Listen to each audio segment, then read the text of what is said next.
Was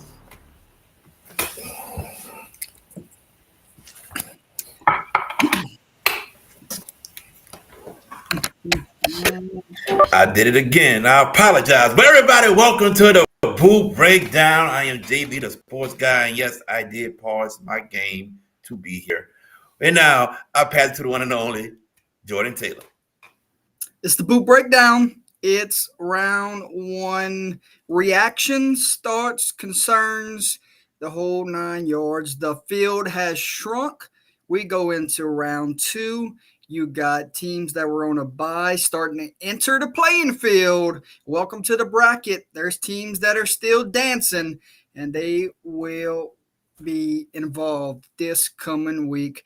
Round two starting to shape up to be a dandy. They got some matchups all across the state of Louisiana. That's going to be a lot of fun. A lot of North versus South.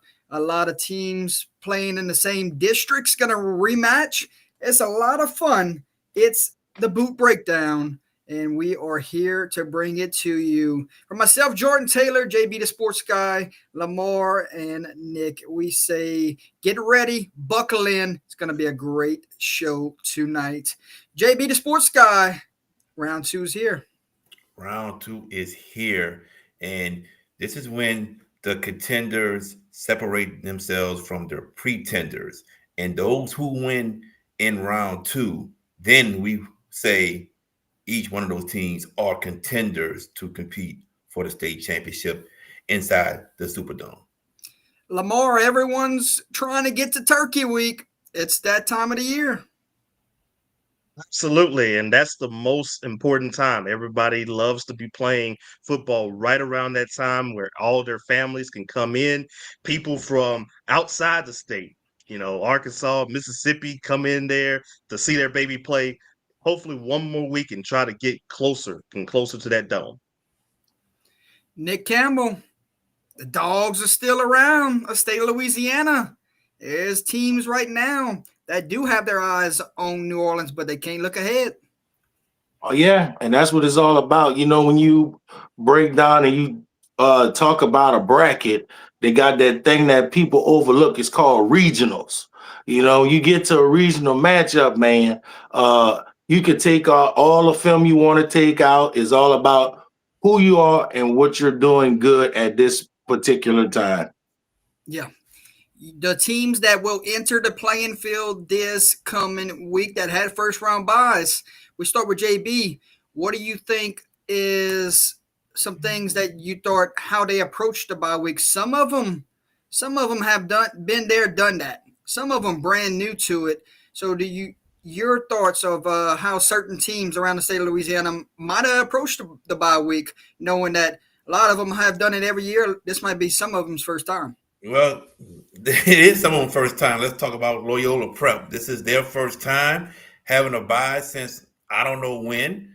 So I would say if there are coaches who are accustomed to who were accustomed to being on teams that always got a bye, then they would know how to structure the practice during the bye week and knowing what to do. If not, then it's something brand new to them and something they got to figure out that hopefully works to their advantage. As far as teams that have done this numerous times, like Ruston, Destrehan, Lafayette Christian, Dunham, just to say a few of those schools, this is nothing new to them.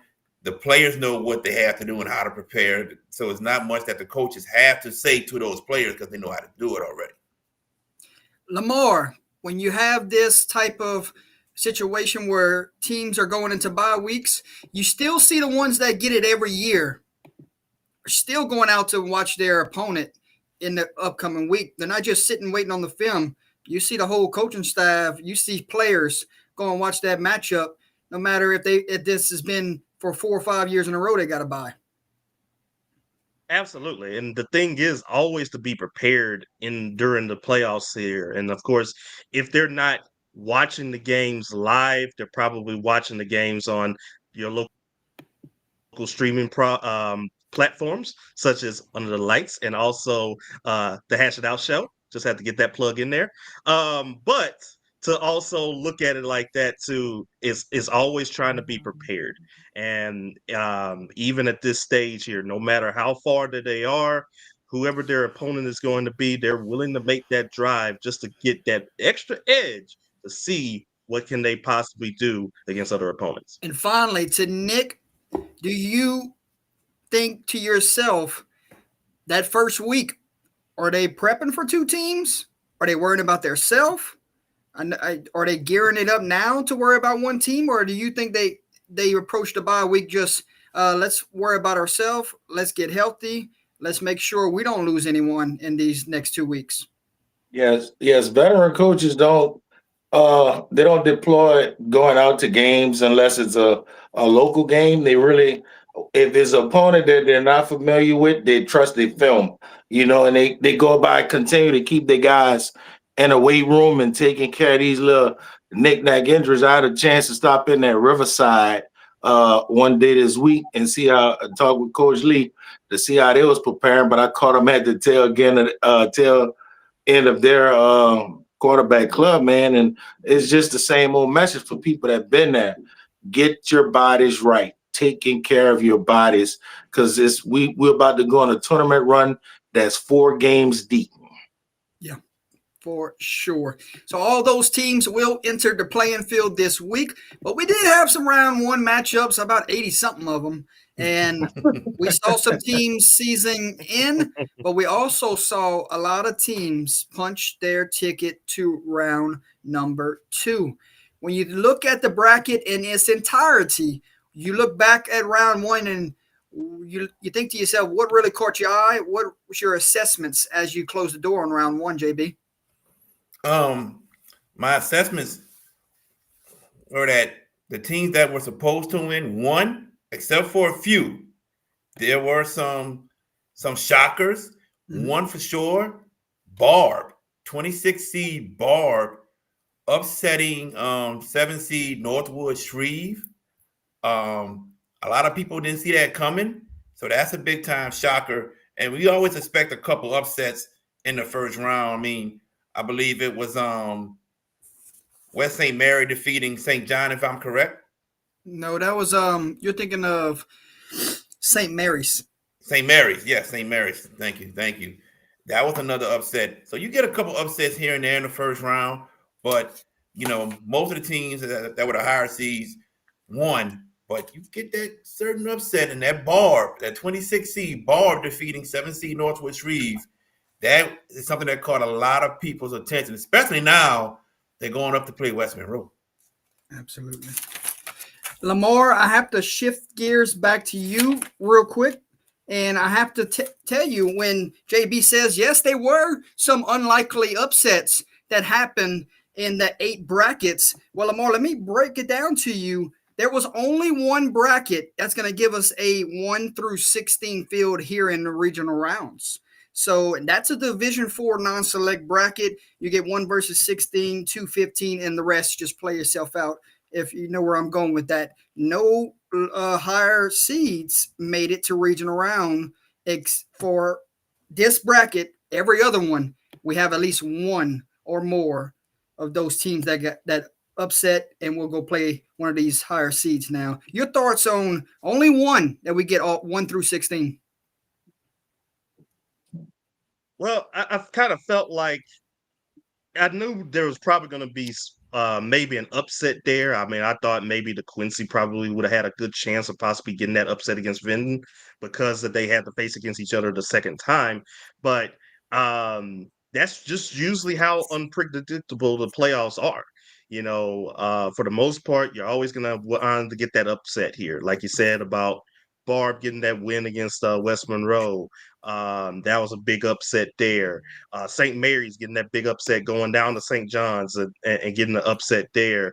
So always you're going to wind to get that one upset there. Now, I think in Division 4 non-select, we kind of had a little bit more of we knew who has separated themselves from the others, especially from the teams that were seeded 5 through 16 compared to the teams that they had to face against. So we had a little bit of more separation there where we had a feeling that the gap is probably a little bit more defined at that point. And so that's probably the reason why it was a little bit more chalk in that side of the bracket there. But like you said, always we're going to have, it's always going to be unpredictable no matter what, because I mean, we're dealing with 14 to 17-year-old kids, and you just never know what may happen there. Nick Campbell, 6 between every bracket. 6 teams that are in that 20 to 24, 20 to 28 threshold still survive another week. And Nick Campbell, there's a few of these 6 that might make their way to Turkey Week. Oh yeah. It was quite surprising. I mean, when you look at it and you think about it, we talked about that calculator, right? That calculator don't have no physical restraints on what the game gonna dictate. And you look at one to be more specific, we can talk about the St. Martin Delta Charter. You know, I had a parent text me and say, "Oh man, Delta Charter beating St. Martin." I was not surprised, even though it was a 15-18 seed. We see the teams play a lot, and we see what kids are really serious about advancing to the next round, and that's important because some seasons are long season for some teams. Like some kids ready to pack it up and want to go play basketball right about now. Shout out to St. Mary's getting a big win in round 1, the 21 seed. Shout out to Westminster of Lafayette, first win in school history in the playoffs, only a second-year program there.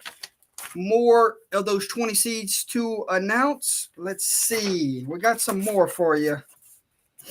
Moving along with the show.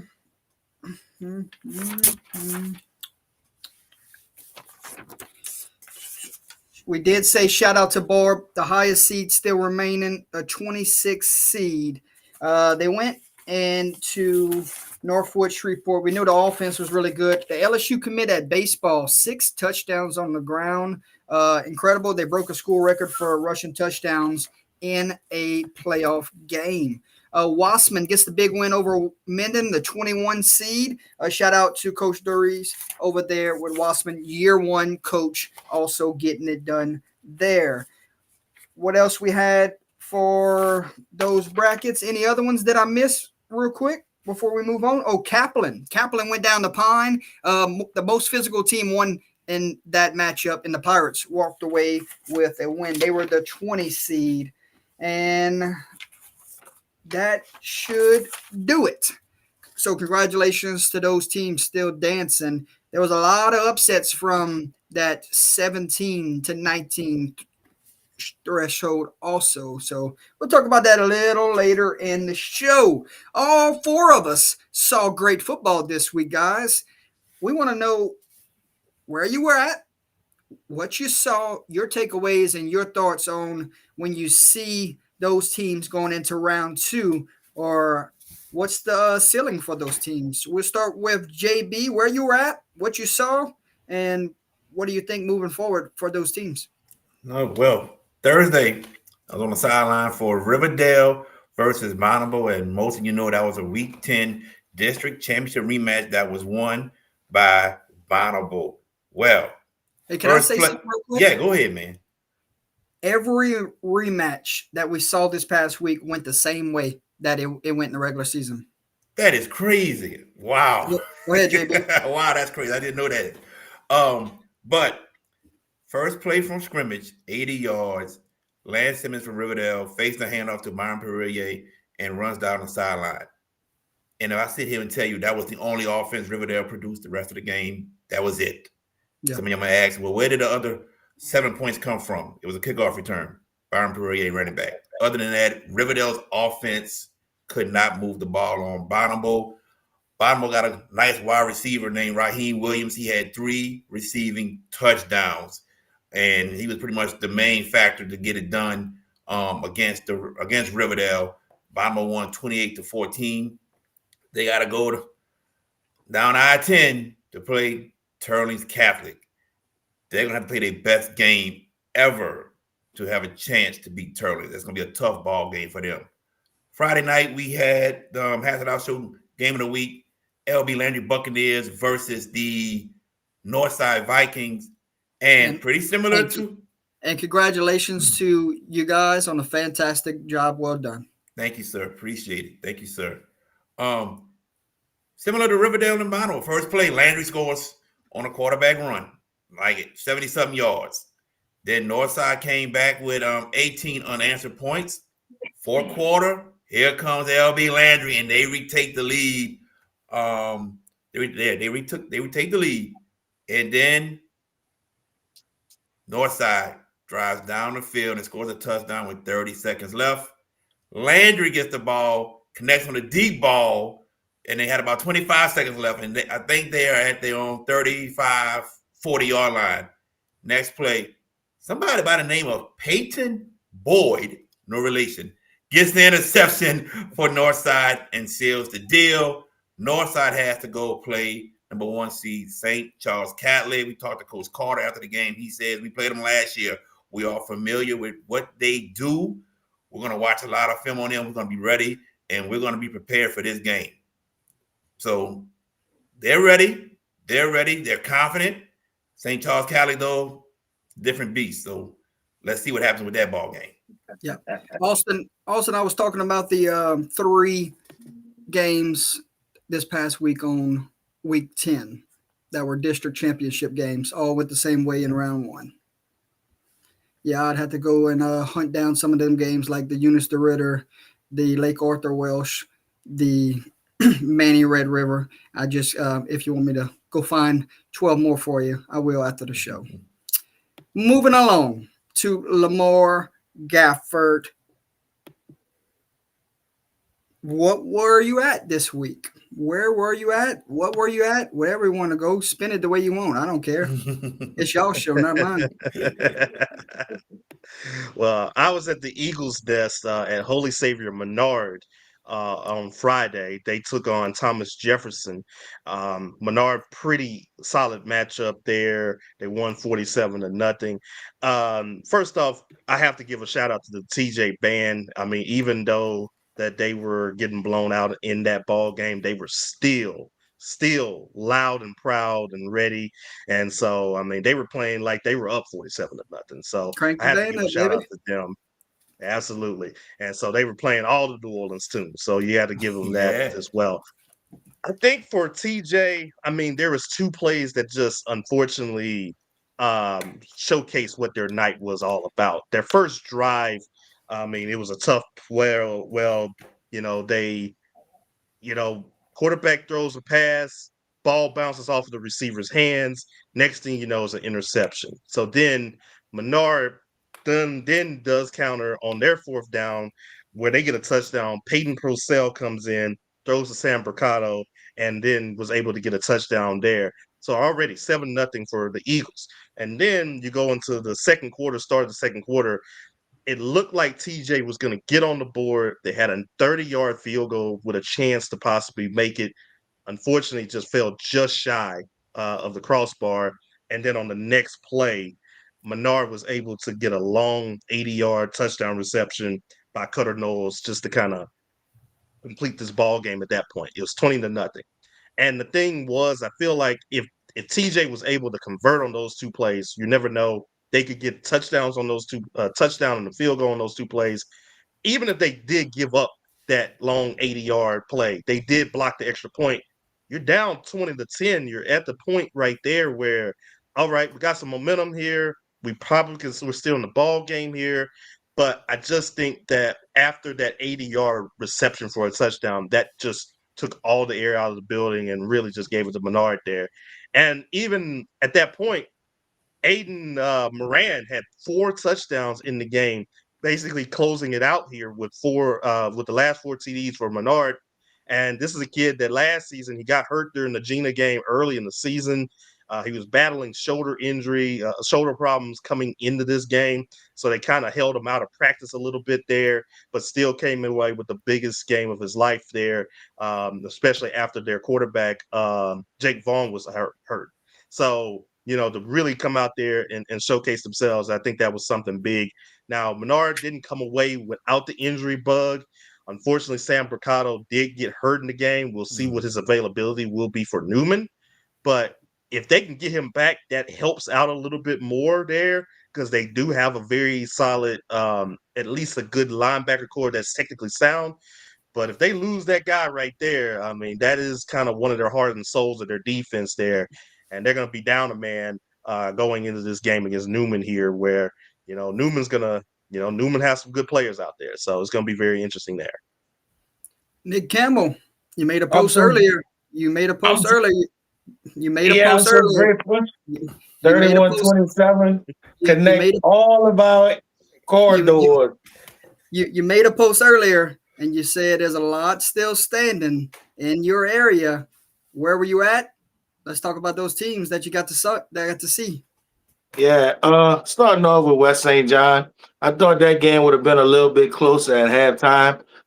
West St. John hit them hard, fast. It was quite surprising. I thought General Thrash would give them a better game than that. So that allowed me to go outside and go up 31-27 and catch up Lutcher, man. And Lutcher, I just got to Lutcher just in the nick of time to see Mr. Ashton Starks cut up again, man. If you didn't hear this kid name, you're going to hear about him in the playoffs in the near future, man. He's a dynamic Travis Hunter type football player. And it was a coming out party for him. He had 3 touchdowns, and he helped his team propel over Iota to move on to the next round of the playoffs. But Hornville I didn't make because I had a guy over there taking pictures, and he was keeping me pretty equipped with the scores as it was going. So some pretty good games this week, but everybody's getting excited for week number 2 in the playoffs. Best time of the year. All right, so we had a rematch from week 6 of the regular season between Eunice and DeRidder. That game was a district rematch. It went into overtime back in the regular season. Well, we were far from overtime this go around. Final score was 35-16 in that one, but it was completely dominated from the get-go. Our Eunice had a couple opportunities there. They had a fake punt that they took to the house that was called back because of a penalty, illegal. They had how you say that? Too many guys in the backfield. So illegal formation. Yes, illegal formation. Then you had an interception that guy called back because of a pass interference.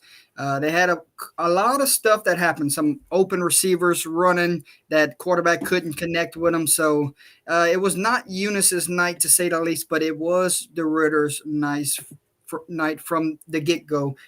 We gave player of the game honors to Javon Fairley. He had the hat trick, 3 touchdowns on the ground, but not before Connor Rushford, that did not play back in week 6. He went off Friday night.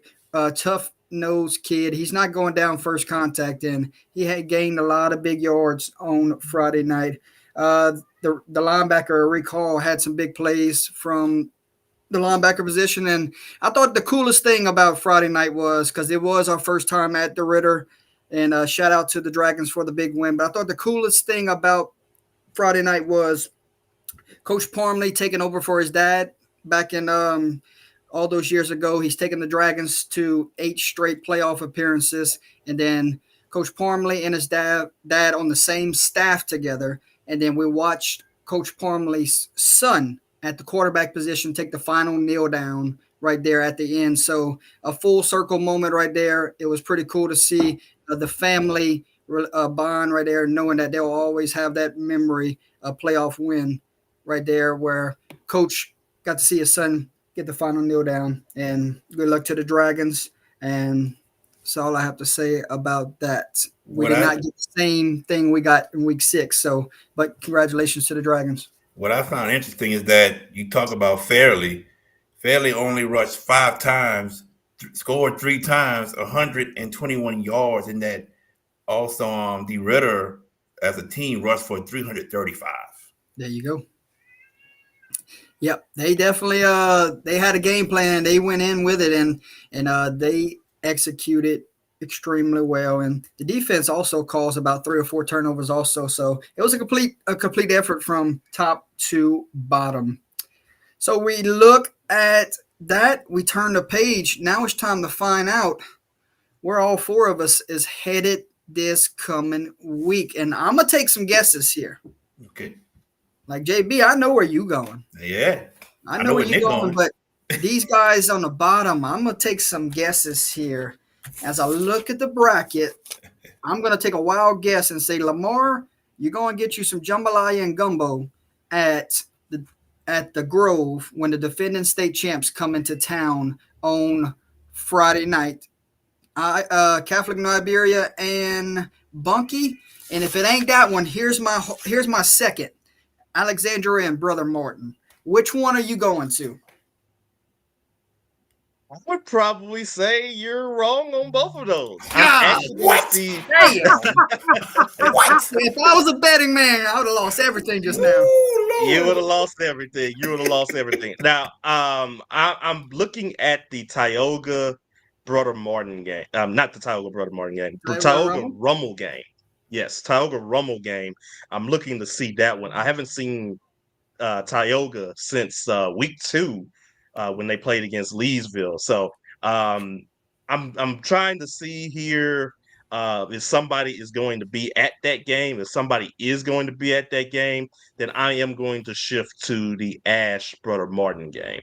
But yeah, I'm going to see Tioga. It looks like right now I might be seeing Tioga Rummel. See what happens in that game here. See what the Indians can possibly do against the Catholic League here, and see what they have the ability to do. But I am going to be staying in Rapides Parish. At least. Okay. All right, I'm gonna take a wild guess because I have no idea, Nick. I know where you're going. I'm gonna take a wild guess here because I don't think you're going North Louisiana. Rust in the brown. I don't think you're going to North Louisiana, so I'm gonna say, is it Destrehan, Ouachita Parish? Yeah, I think you're absolutely right with that one. It makes a whole lot of sense. I got a text about 5:30, and I got another text, and I got an inbox, and somebody out there is spraying a little gree saying that Ouachita Parish is going to beat Destrehan in the crystal ball. And I think that's a little bit motivation enough for me to say I could just go there and not go home and watch St. Charles play a good football game either. So that's where I'm headed at, to see Destrehan play Ouachita Parish. Okay. So we got Tioga and we got Rummel to my left, and we got Destrehan and Ouachita Parish to my right. So we're gonna have a lot to talk about come Sunday. Sir, you landed on Belle Chase and Opelousas. Let's talk about how we got there. Oh man. Well, we made some phone calls. I contacted Coach Harry Coleman. VK Jones contacted Coach Myers. Coach Myers coaches Belle Chase. Coach Coleman coaches Opelousas. I thought I had Coach Coleman's number, but my two guys right here, Lamar and Jordan, I hit them up at the same time asking, do y'all have his number? And at the same time, they texted me right back, both of them. And I text Coach Coleman, and a minute later, he texted me back. He agreed. And VK texted me like a minute after that and saying that Belle Chase agreed. And there we have it. We have Belle Chase versus Opelousas. I think the key to the game is, can Opelousas defense stop this powerful running attack of Belle Chase? So that's the game. That's the Hazard House Show Friday night game of the week. There you go. And then finally, it will be under the lights. It will be Friday night. I hear there's rain coming, so that ain't good. 50%. That ain't worth a damn for broadcasters like us. Oh man. But Friday night, in a incredible environment that awaits, it will be undefeated Iowa against Northwest live on Under the Lights. You got a healthy Northwest that's not a 15 seed in my opinion. Go and play an undefeated Iowa. You ready for this, Nick? And if you're listening, Alex, close your ears. Uh-oh. Iowa is undefeated when we broadcast their games in this 6-0.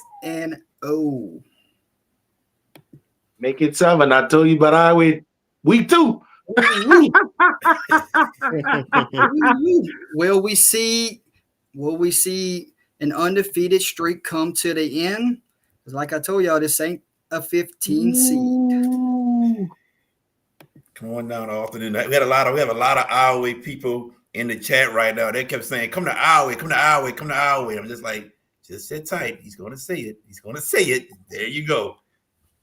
So it should be a lot of fun.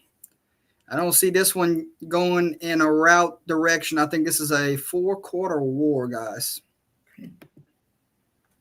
Oh yeah, $12. A lot of folks want to see the best football game that's possible. Going to be a winner, going to be a loser. But I'd rather see the team that's not ready to die right then and there. I want to play the Thanksgiving. There you go. Electric environment awaits. And for all 4 of us, that just means we get to see postseason football another week. And I'm sure if I can speak for the rest of us, we're just blessed to be in the building anywhere. That's correct. Right, anyway. That is correct.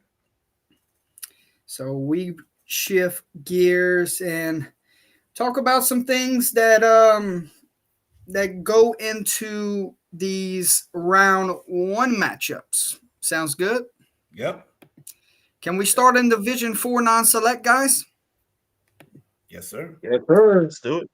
So we're not going to go through every game here, but just some scores, some teams that really caught my eye. And if you want to touch on something, no problem at all. Sounds good? Yep. All right. I do have to start off with the 16-17 matchup, Homer Franklin. That was a 21-20 ball game right there.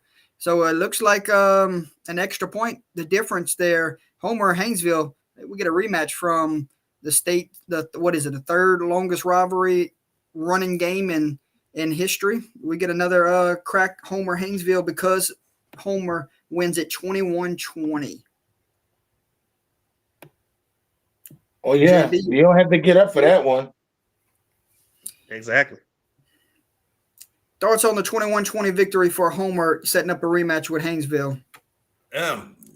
You said it. Came down to extra points. Sound like it was a good old dog fight between the two teams. But that 1 point. Let's say, just for instance, Franklin was up 20-14. That 1 point could be the difference to any team in any game. Just like that. So that looked like it was a great game, great hard fighting game between the two teams. Homer and Haynesville, two teams that don't like each other, and they're gonna do battle again.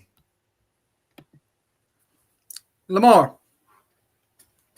Yeah, that's why they say special teams matter. I mean, and especially when you have 1 point, and especially in this level right down here in the 1A level, 2A level here, where teams may not have a specialized kicker there. So looked like Homer had one. That was the difference of the ball game there, and that's the reason why they're moving on to the second round. Yeah, 21-20 is always a reminder that you got to have one play in your pocket.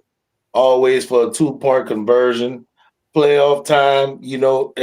There's no tomorrow, and you got a specialized kicker that can make an extra point. That can be the difference in the ball game. So the scenario probably was down up 20-14, and we need that touchdown and that extra point. And that was a great to end that, to have a 21-20 victory. That looked like it was a really great game. Saw 2 rematches from the regular season. Welsh Lake Arthur, they met back in week 9. This time in week 11, Welsh beat them 38-23, so got them twice in the same season. Vinton DeQuincy, they rematched from week 10. Vinton, this time, shut them out 28-0. So 2 of those games right there, rematches, both went the same way, with those teams getting their second win of the season. And when you get your second win of the season, that means someone else's season comes to an end. Your thoughts, JB? Well, the score surprised me, to be honest with you, because usually it's hard to beat a team twice. Mm-hmm. But the margin of victory from both teams for Vinton and Welsh is very shocking because you would think it'd be maybe a little bit closer. I mean, don't let the seed numbers, fool you, and some of these matchups. But I was just shocked by the margin of victory, and it just goes to show you the preparation that the teams went through to be ready for this ball game, especially the victors, Welsh and Vinton. So I have to give them a lot of credit for what they did, and I'm sure they watched a lot of film of the first matchup and saw the mistakes they made, corrected it, and put it into action for this game. Lamar. Yeah, I was shocked about it too, at least how the games kind of went as well.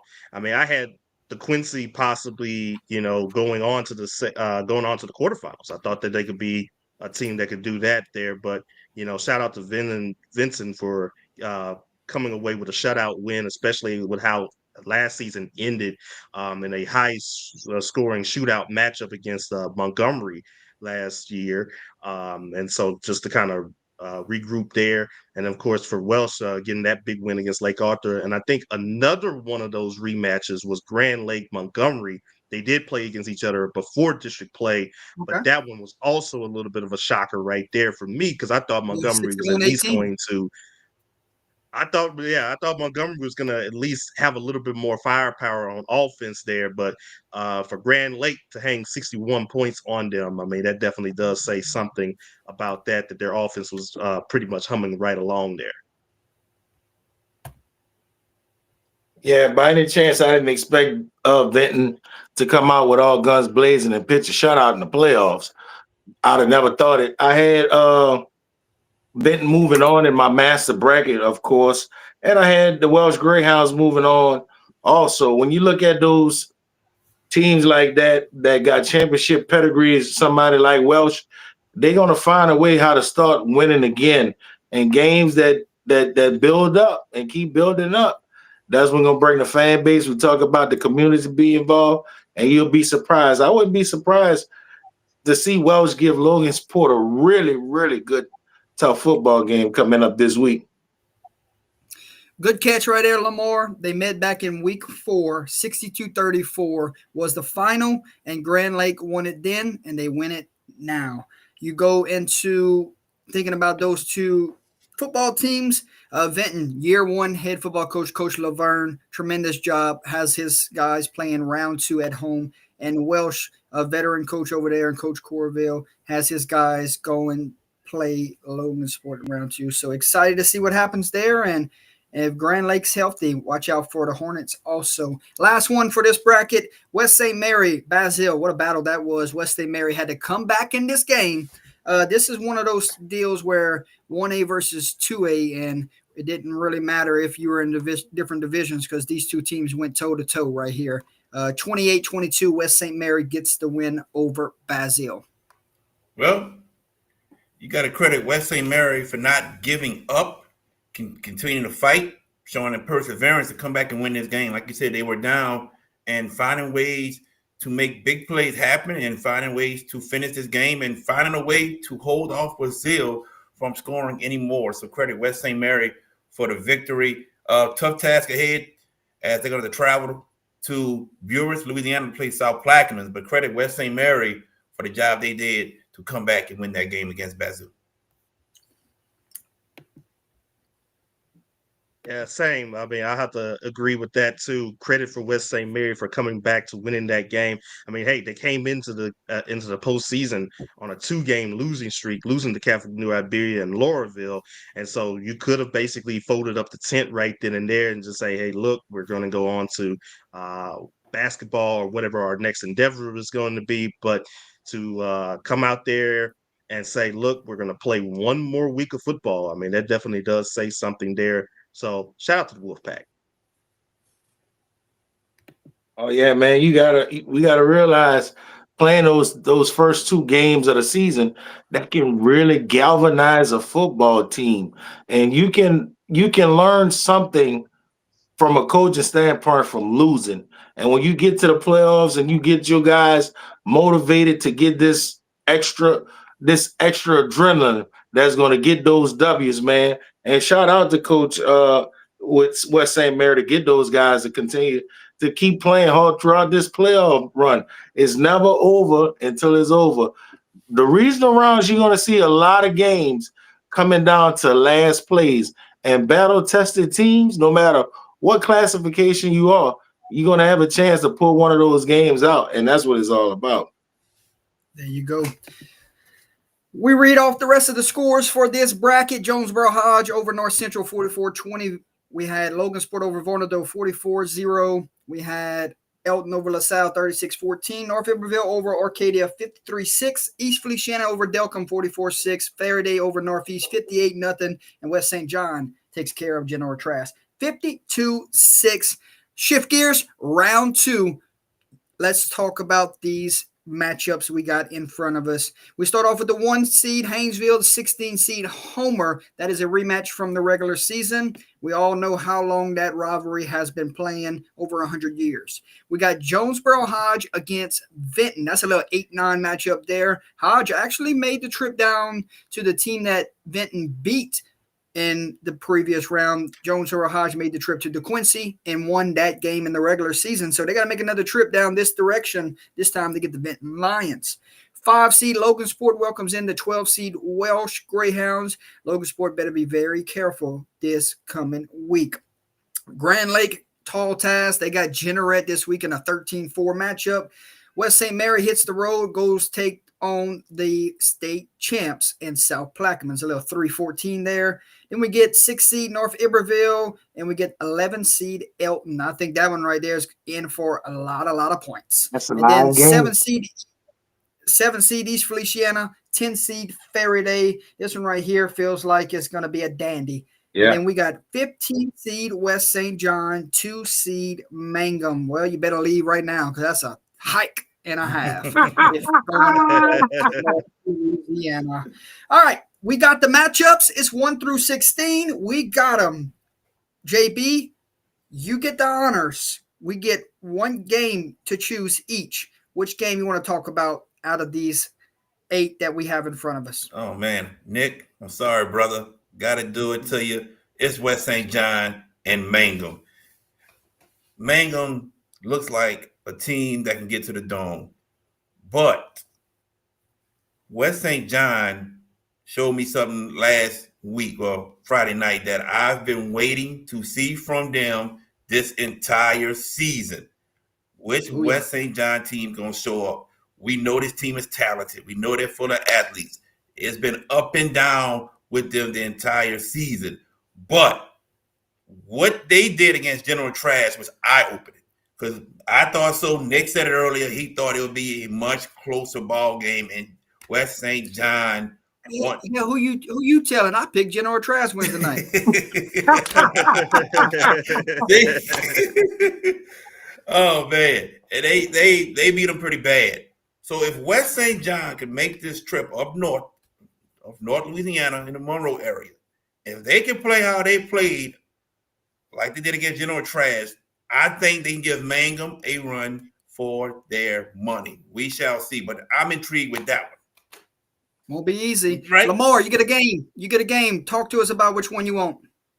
All right, so I think the one I'm intrigued about is going to be Eastvale and Faraday. First off, I want to give a shout out to Faraday for coming away with a win and also having a home game from what feels like forever for those guys.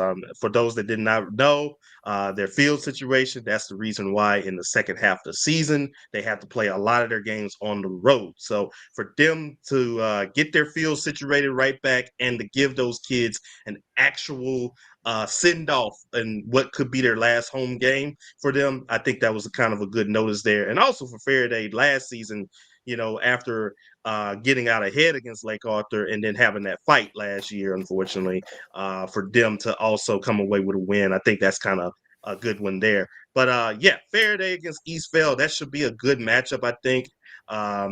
Looking at what Faraday has done so far, I think they have an explosive offense. I think that they have been a team that can face against a lot of these top teams, especially in their district.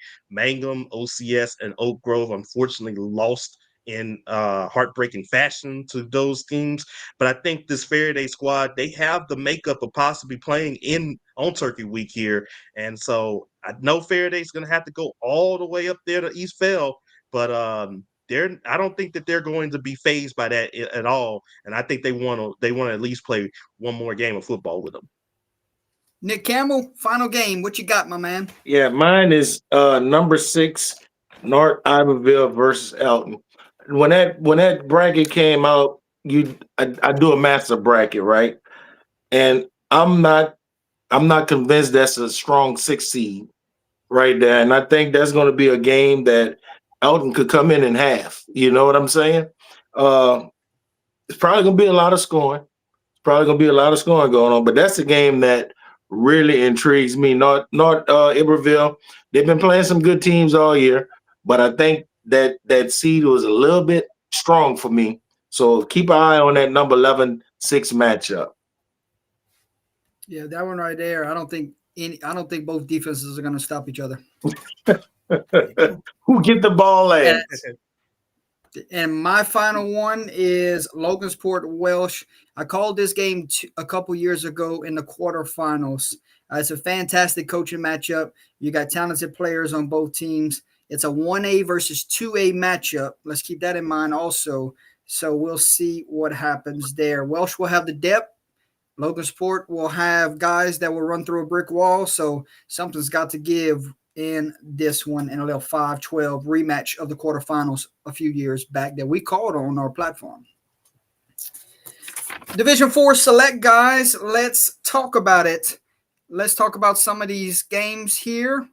I start with Sacred Heart falling to Westminster of Lafayette 26-21. It's Westminster of Lafayette's first win in program history. Remember, it's 2 years as a program, and then they secured their first ever playoff win. Your thoughts on Westminster getting a big win over the Trojans? Big. I mean, I went on Facebook, and what I see is how a small school secured its first playoff win. I'm like, well, okay, what school are they talking about? It's about Westminster Christian of Lafayette. Big time win. They only got like less than 20 players healthy right now. Right, exactly. Yeah. So, man, credit to the players for playing so hard. I mean, your depth is so low. You know, when it comes to these 1A schools, you lose one player to injury, it's like losing 3 or 4 players, you know, because of the depth issue. But wow, when I saw that they pulled this game out, man, that was a big time win for them. Credit Westminster Christian.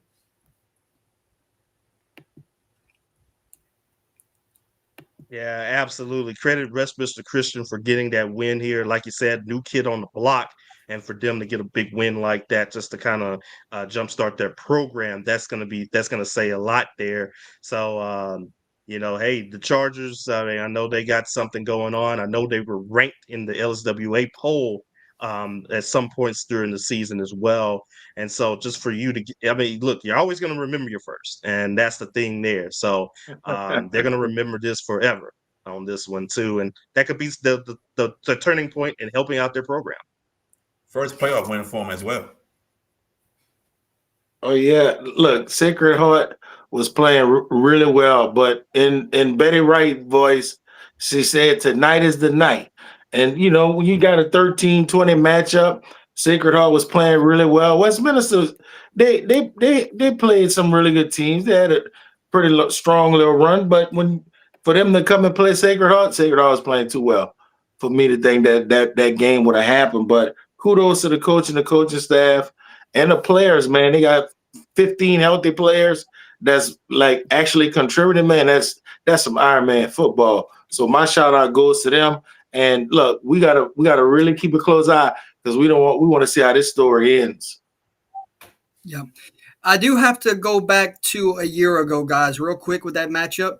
I do have to go back to a year ago. I talked to Westminster of Lafayette in the offseason. I talked to them in July, and I asked coach and the players about not finishing when they had Opelousas Catholic at halftime. They were up big a year ago in the first round of the playoffs, and Opelousas Catholic came back in a big way and won that game by a point. Well, that was a thing they took into the offseason and made them better. They grinded harder. They worked their tails off. And you come here a year later and they go and finish a game on the road and beat a really good Sacred Heart team. So they took that loss from the playoffs a year ago and they put it into play here a year later. And congratulations, Coach Kent Gable and his staff for getting a big time win here. When Coach told me both of his running backs both carried the ball 25 times in week number 10, I can about imagine what they did here in week number 11 because it's fear to veer. And Coach Gable is a testament because he's a Acadiana guy. So he's bringing that style of football to Westminster Lafayette. And watch out. They got a good one in round number 2. And don't count out the Chargers for going to pull off a big upset. Oh, no, don't count them out. All right, another one. It was a semifinal rematch, and we got it in round number 1, ladies and gentlemen. It was under the tank. It was the Screaming Eagles, and it was the Rouge. Kentwood 11, Vermilion Catholic 22. Kentwood gets the win. They get their revenge, and they get it at home, 28-13. We're guaranteed a new state champion in Division 4 Select as Vermilion Catholic's season comes to an end. Yeah, I said last week that Kentwood won a revenge. This when they got the brackets, they were happy. They were ecstatic. They wanted to avenge last year's 33-0 loss to Vermilion Catholic. It left a bad taste in their mouth, and they kept that taste in their mouth until now. They were able to get some Listerine and rinse it out. They are happy with that loss. 28-13 victory. They dominated pretty much from start to finish. Vermilion Catholic, not much they could do against that Kentwood defense in this game. So Kentwood had it on their minds. They wanted this revenge, and they got it. Yeah, same. I mean, you kind of do remember the team that put you out the last year, and of course, a lot of people over there probably had an idea of, hey, look, we cannot let this happen again. We cannot let this happen again. So that was a good thing for Kentwood. Also, it kind of just shows how wide open this bracket is in a way a little bit there. Of course, like you said, I mean, Vermilion Catholic had a senior-laden team last year, and now just to they lost some of those seniors, and now they still were able to get back, but unfortunately losing the first round there, I think it again tells us how wide open this bracket was. Oh yeah, I got an opportunity to witness the Rouge in the spring against West St. John. And after that game, JB was the first person I called. And I said, JB, Kentwood is for real. West St. John is for real. And we're looking at that number 11 seed, but they're sitting in the catbird seat to do some really significant damage, staying that they're healthy. Because when I think, Jordan, you was on assignment, and Kentwood I'm sorry, not Kentwood. Kentwood took a bad loss. And we had talked about it intentionally. We said, look, don't worry about the laws. They had a couple fans chirping. Don't worry about the laws. The rules will be there. So it's good that they could kill all doubt, because a lot of people had Vermilion Catholic making another strong playoff run. When you go and look at this bracket also, not only did the 20 seed make it to round 2, we also saw the 18 seed, and we also saw the 21 seed. Your thoughts on St. Mary's getting a win, shutting down St. John's run, and your thought on Delta Charter coming down and getting the win over St. Martin's Episcopal. That's 3 higher seeds moving on. St. Mary's over St. John's, that shocked me a little bit. I didn't see that happening. I wasn't too surprised with St. Martin's losing to Delta Charter, to be honest with you. St. Martin's, not the same team as last year. They got a good quarterback in Donnie Lawrence, a good running back in Otto Kane, but just not enough to get them to the quarterfinals and the semis like they did the past 2 seasons. So I wasn't too surprised with Delta Charter winning. Yeah, I was surprised with Delta Charter winning, but I was also surprised how thinking that at least KD would get one more win. You know, his team been on a good hot streak for the last 4 weeks. They've been playing some teams. They've been trying to make the playoffs. And I didn't see it coming to an end right here at that moment. The score didn't indicate it being that bad, but when I think it was a Riverside parent texted me, said, "You see that score?" I said, "Yeah, y'all could have probably had y'all way with both of them because of the numbers. Both teams not having the numbers that they traditionally had with kids, you know." 13 seed got to the state championship game a year ago. Don't count out one of these higher seeds getting back to the big dance. This is a bracket that's a lot of fun. This is a bracket that's going to see some great round 2 matchups. Let's talk about those round 2 matchups at this time. We get a rematch in round number 2 with the 1 seed Westminster of Opelousas and the 16 seed Opelousas Catholic. We all know how this game went down in the regular season. Walk-off field goal for the Crusaders. This is a Opelousas rivalry. This is going to be a lot of people in the building at Crusader Field Friday night. Excited to see part 2 of this one. We'll see who's punching their ticket to quarterfinal week. Then you got Covenant Christian welcoming in St. Ed's in an 8-9 matchup. This game will be played at Nichols University. The Trosclair injury for Covenant Christian, really a backbreaker there. Can they rally the troops and get a big-time win against a good St. Ed's ball club that's coming in? Then you got a 5 versus 21 matchup. St. Mary's shut down St. John's run a few days ago. I'm sorry. Can they go shut down Ascension Catholic's run? That's a different beast. Then you got Westminster of Lafayette is a 20 seed, and you got Catholic of Point Capee is a 4 seed. Catholic of Point Capee with Jude Morrison, they could score with the best of them. And then Westminster of Lafayette, how many times will they limit the possessions that the Hornets will get? Correct? Think about that. If they're running the veer, and both their running backs are averaging 25 carries per game, Catholic Point P better score on every possession they get. 3 seed Hamilton Christian and Javon Vital enter the playing field. They get St. Frederick's as a 14 seed. St. Fred's, good defense, physical defense, but you better be ready to game plan around number 1. And then you got the 6 seed Ascension Episcopal against the 11 seed Kentwood. Ascension Episcopal, 2 weeks to prepare. They're coming off of the 1-point loss to Lafayette Renaissance in week 10. So you know they will be ready to go. Blue Gators and Ruse, Kentwood and Ascension Episcopal. That's a lot of fun there. And then you got the 7 seed Ouachita Christian, 10 seed Southern Lab, a state championship worthy game right here in round number 2. We get it earlier than we expect, and it's going to be a lot of fun. Just did not think we would see it this early in the bracket. And then finally, Delta Charter gets a crack at Riverside Academy. They're going to have to play their best game and some come Friday night. Riverside, really good ball club. That was a mouthful, right? JB. Yep. There's the matchups. There's round 2. Give me one that you want to talk about. I think you're going your cousin's route. I could. Yeah, that's where I'm going. St. Edmund versus Covenant Christian. Trosclair is out.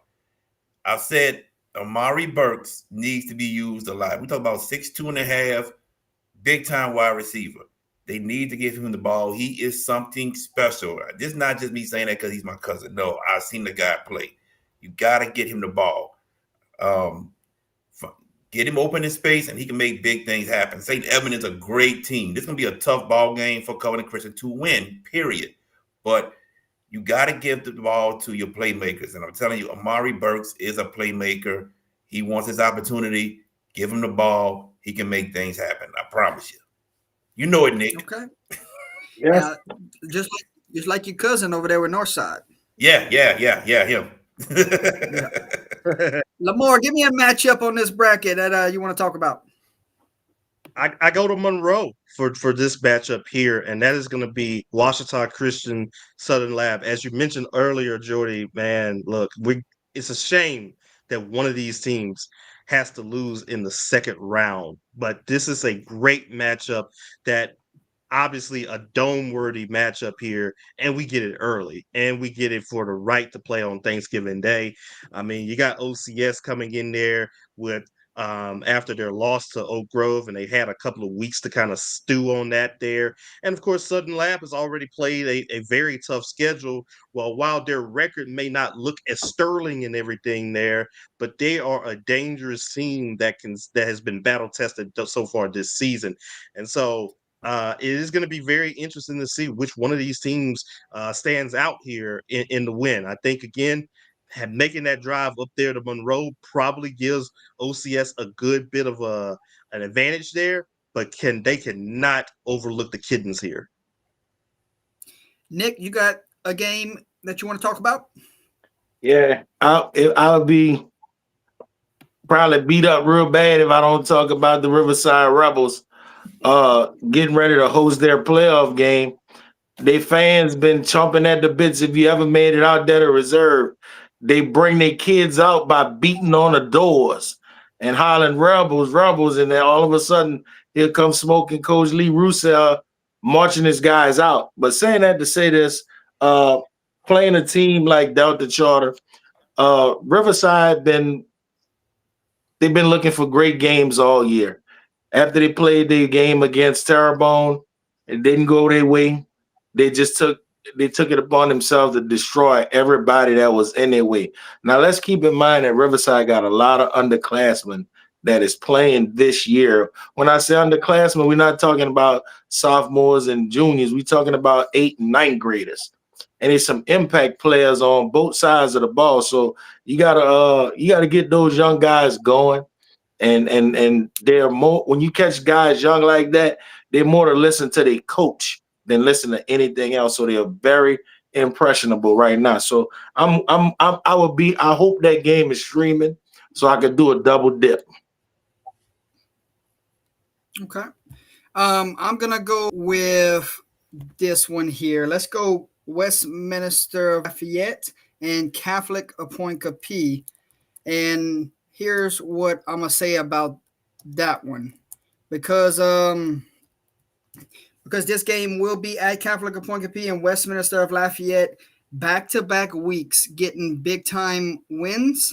So Westminster Lafayette beat Vermilion Catholic in week 10. They beat Sacred Heart in week 11. Now they have a crack at Catholic Appointees in week number 12. So they're playing with major confidence right now. So you know they are ready for a war, which I think it will be a war. But when you look at Catholic Appointees and the amount of points they have scored this season, I have to go back to, let's go back to week number 2, 3. Let's go back to week 4. Week 4, they scored 28. Week 5, they scored 44. Week 6, they scored 40. Week 7, they scored 43. Week 8, they scored 50. Week 9, they scored 36. Week 10, they scored 45. That's the offense that is clicking right now. Yes. So Westminster Lafayette coming in with major confidence. They're going to have to play keep away. They're going to have to win the time of possession.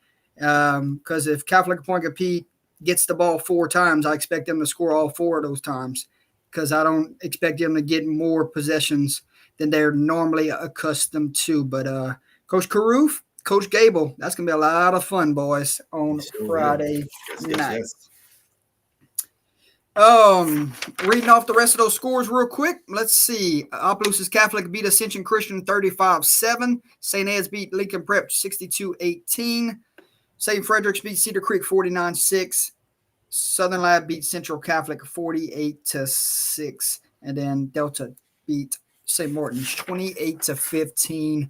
Let's go to the next bracket. Let's go to Division III non-select. Let's see if we can find some games here. Because Not many close ones in this brackets. How about we go and start off with, here we go. Let's go with an upset that happened in round number 1. Give me 33-18. Kaplan beats Pine. It's a Pine team that saw Jules Sumner. They saw a meet in their district. So they were ready for round 1, knowing how physical Kaplan would be. Pirates got to be the coolest storyline with Coach Richardson coming in late in August to take over the job. And what a job he has done to get his team to second week of bracket season. Pirates get a win 33-18 over Pine, JB. Well, I wasn't expecting this one. I really thought Pine would get this game, and it didn't happen. Goes to show you why we play the game every Friday night. But credit Kaplan. They beat a great team, and I mean a great team. Pine ain't no joke. And the fashion in which and how they beat them is phenomenal. Phenomenal. They were very physical from the jump, and Pine couldn't match that physicality. So I'm very intrigued now to see Kaplan and Kinder. I am very intrigued now. I thought Pine could give Kinder a run for their money, but Kaplan now, I'm very intrigued. Credit What the a ball coaching game staff. that's going to be. What'd you say? What a ball game that's going to be. Oh, I think so, buddy. Yes, I really do think so. Credit Kaplan, man. Give them all the credit in the world. Yeah, I'll agree on that one too. I mean, I had Kaplan in the bracket because just wanted to pick an upset there, but I felt like this was going to be a very close game between them and Pine.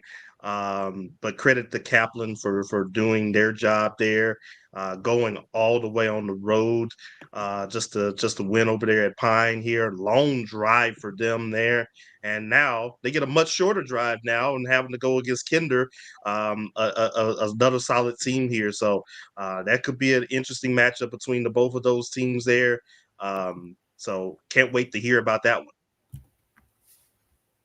Oh yeah, when you look at it, Kinder was solid the whole season. Kaplan got hot late. I didn't see that coming. I didn't see the score being the way it was. When you get a 20 and a 13 matchup, you looking at a 6-7 point game, but it wind up being a 15-point game. That's 2 touchdowns, man. That's incredible. But that's a team that's going to build momentum. And those short trips, that'd be the best trips because now they can look forward to getting this one out the way pretty much at a home trip.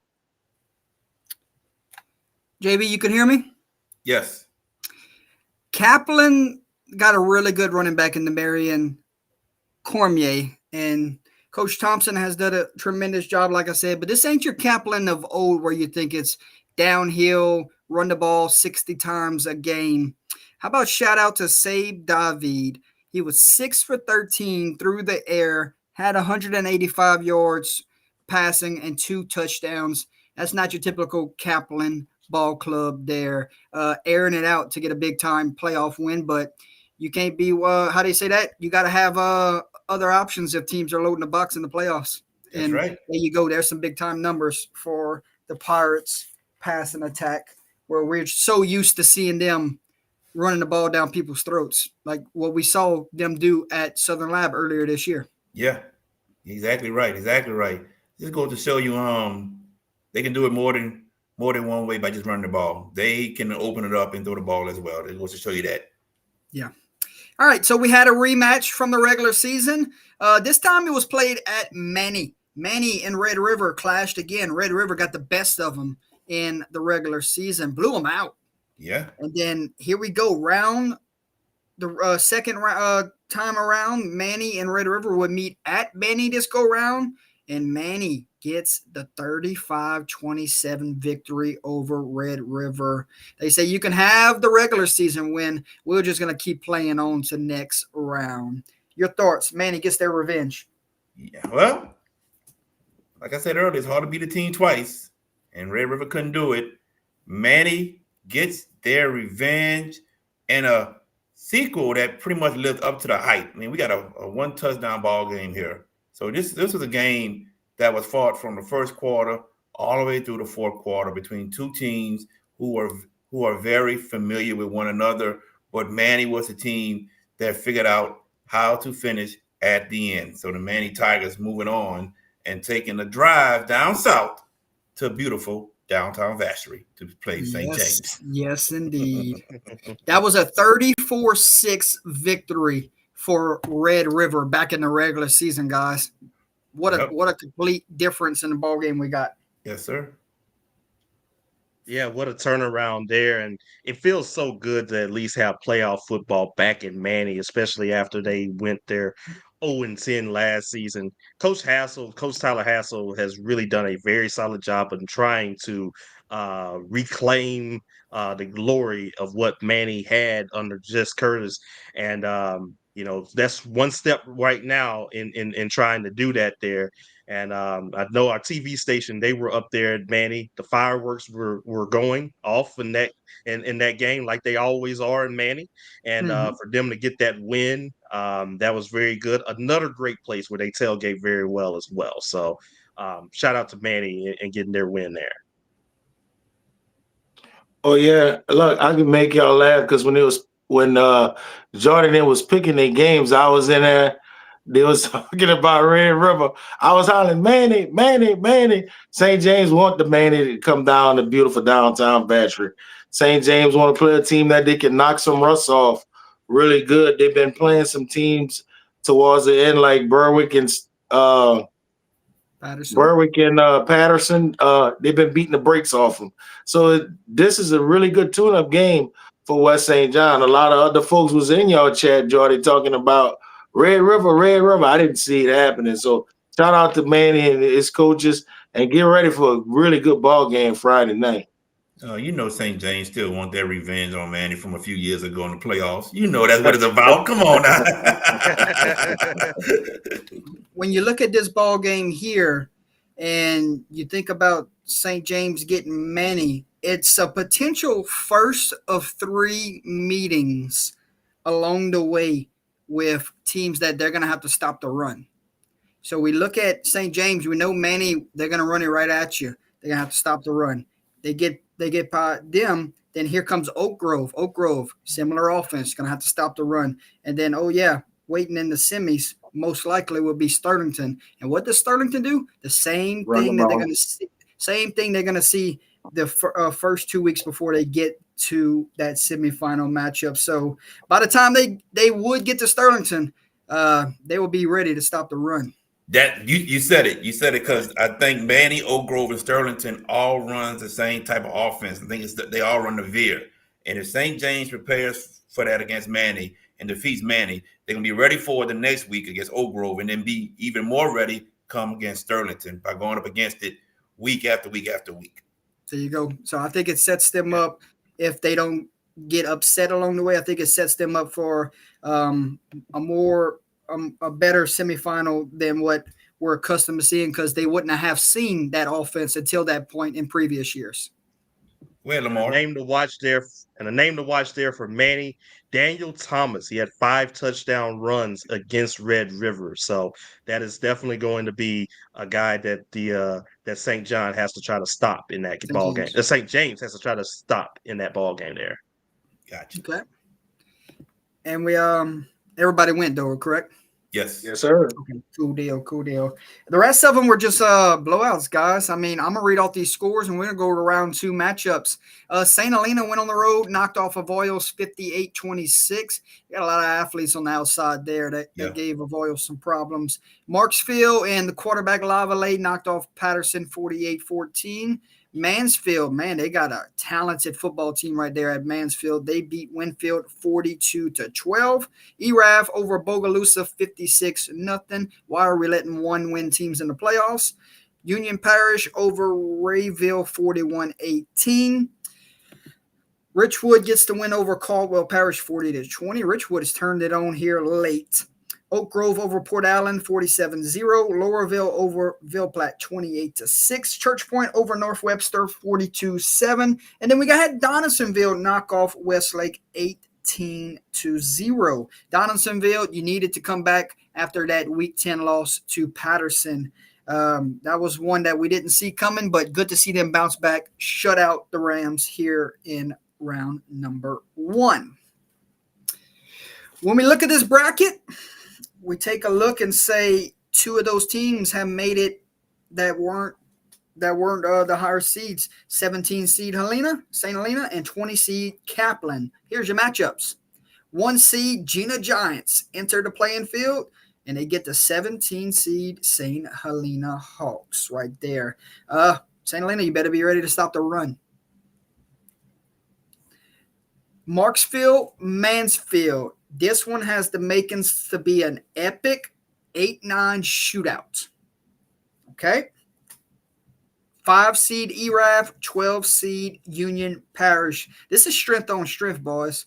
This is Union Parish's big offensive line, their hard-nosed rushing attack. And then when you look at ERAF, strength of the team is their rush defense. That's a good matchup. Then we have 20 seed Kaplan at 4 seed Kinder.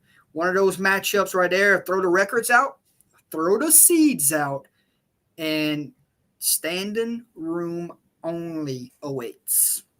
St. James Manny, we talked about it a little bit earlier, 3 versus 14. 11 seed Richwood, 6 seed Oak Grove. Richwood has came on us late. Now they got a big test with Oak Grove. 7 seed Loreauville, 10 seed Church Point. That's going to be a lot of fun in that matchup.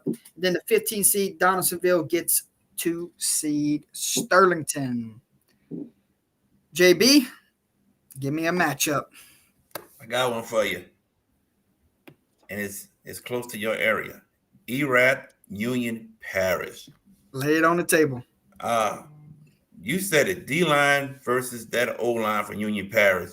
ERAF is undefeated. I'm going to have a lot of questions answered for myself about ERAF if they win this ball game. This is what I want to see. ERAF against a perennial power in Division III non-select, and that's Union Parish.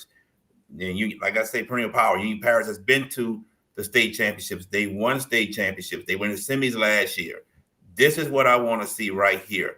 I will have a lot of questions answered about ERAF if they are able to defeat Union Parish. This is the game I'm looking forward to the most in this division. You could be eye watching them scores Friday night. All right, I will.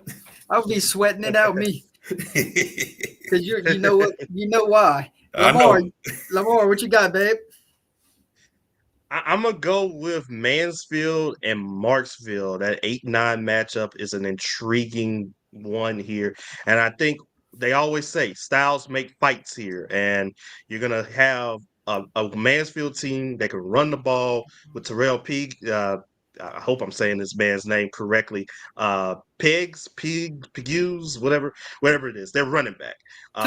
So I hope somebody in the chat can let me know if I'm saying it correctly or not. But their running back is incredible.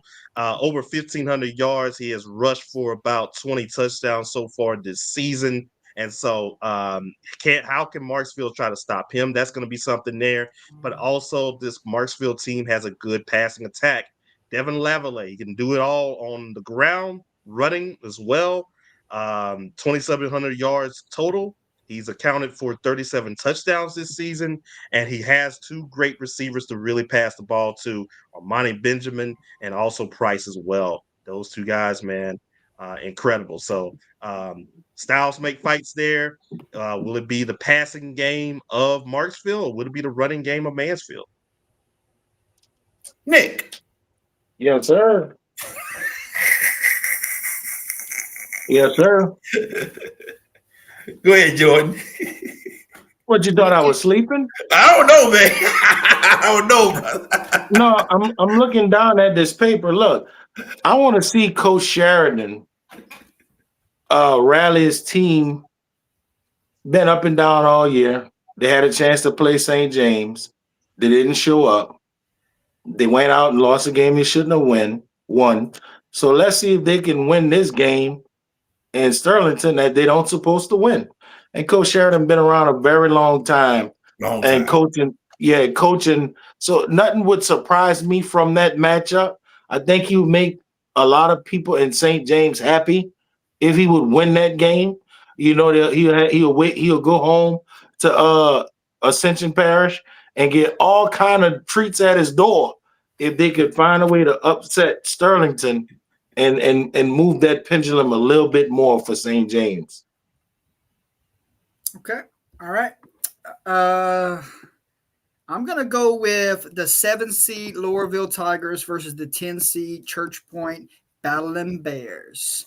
This one right here, when you talk about two teams that love to run the football, you can go to this matchup here. Church Point's got a really good running back that's crossed the 1,000-yard mark. And Reese, you got Delcom. You got Lowerville that has the quarterback / running back, whatever you want to call him. He can do it all for the team, return kicks. This is going to be Reese versus Delcom. Which back has the better night? Which front seven gets enough stops? Lowerville, Church Point, I have no idea what's going to happen Friday night when these two teams clash. All I can say is it's going to be your money's worth. So you better get there early because it's going to be a packed house. Lowerville, Church Point, jealous I don't get to see it in person. I wish they had played on a Thursday night. I know. I wish I had some Thursday games this week. Don't look like it, though. All right, guys. Division 3 select. Let's talk about this matchup here. These matchups in the round number 1. Only one good game we saw this past week, okay? So I'm going to go there. Go there. Slaughter Charter beat Pope John Paul 21-17. That was a 14-19 matchup. I said it on Wednesday night. I thought Pope John Paul would go win this game. Slaughter Charter proved me wrong. Your thoughts on this one, JB? I knew it'd be a tough matchup between both teams. I knew that from the get-go. Two tough teams that could easily be in the second round or even the quarterfinals. Just happened to meet up in the first round. But man, Slaughter Community Charter, man, just found a way to win this game at the end over Pope John Paul II. And it's a shame that somebody had to lose, but it is what it is. But this was a good ball game between two football teams that gave it their all. And the great thing is, like I said, Slaughter found a way to win at the end. Pope John Paul led the entire game. Yeah, same here. I mean, good shout out to Slaughter for getting themselves a good win there against Pope John Paul. Again, close matchup there. You always love to see these matchups, especially as the seeds get a little bit closer against each other. And that's what it definitely looked like right here. A good overall game here that Slaughter got a chance to win here. And now having to face against Jules Sumner. So that should be interesting. Tall task. Yeah. I'm a firm believer in a lot of formulas, but I think they got this one wrong. I think Slaughter Charter School is not a 14 seed. They could beat anybody. It wouldn't surprise me if they beat Jules Sumner. It really wouldn't. They ain't beating Jules Sumner. It wouldn't surprise me. And I mean, we talking about 15, 16-year-old kids, and sometimes they look ahead. But when you get a team that is ready, and we know they play Pope John Paul, but some things are build-ups. And just getting one game, that can be a build-up. Taking that ride to Jules Sumner, let's see if they can get this one going. And I wouldn't want to be here next Sunday. I'm going to get it either way. If they win, I'm going to be like, I'm smart. But if they lose, I can wear that egg. I can wear that egg. I'm gonna be on the assignment. Going back to the comment that was in the chat when he said Reese is a receiver. Yeah. Delcom is the quarterback, but both of them are going to touch the ball 15, 20 times in the game running the ball. So that's going to be a great battle whenever those two run the ball come Friday night. Cool.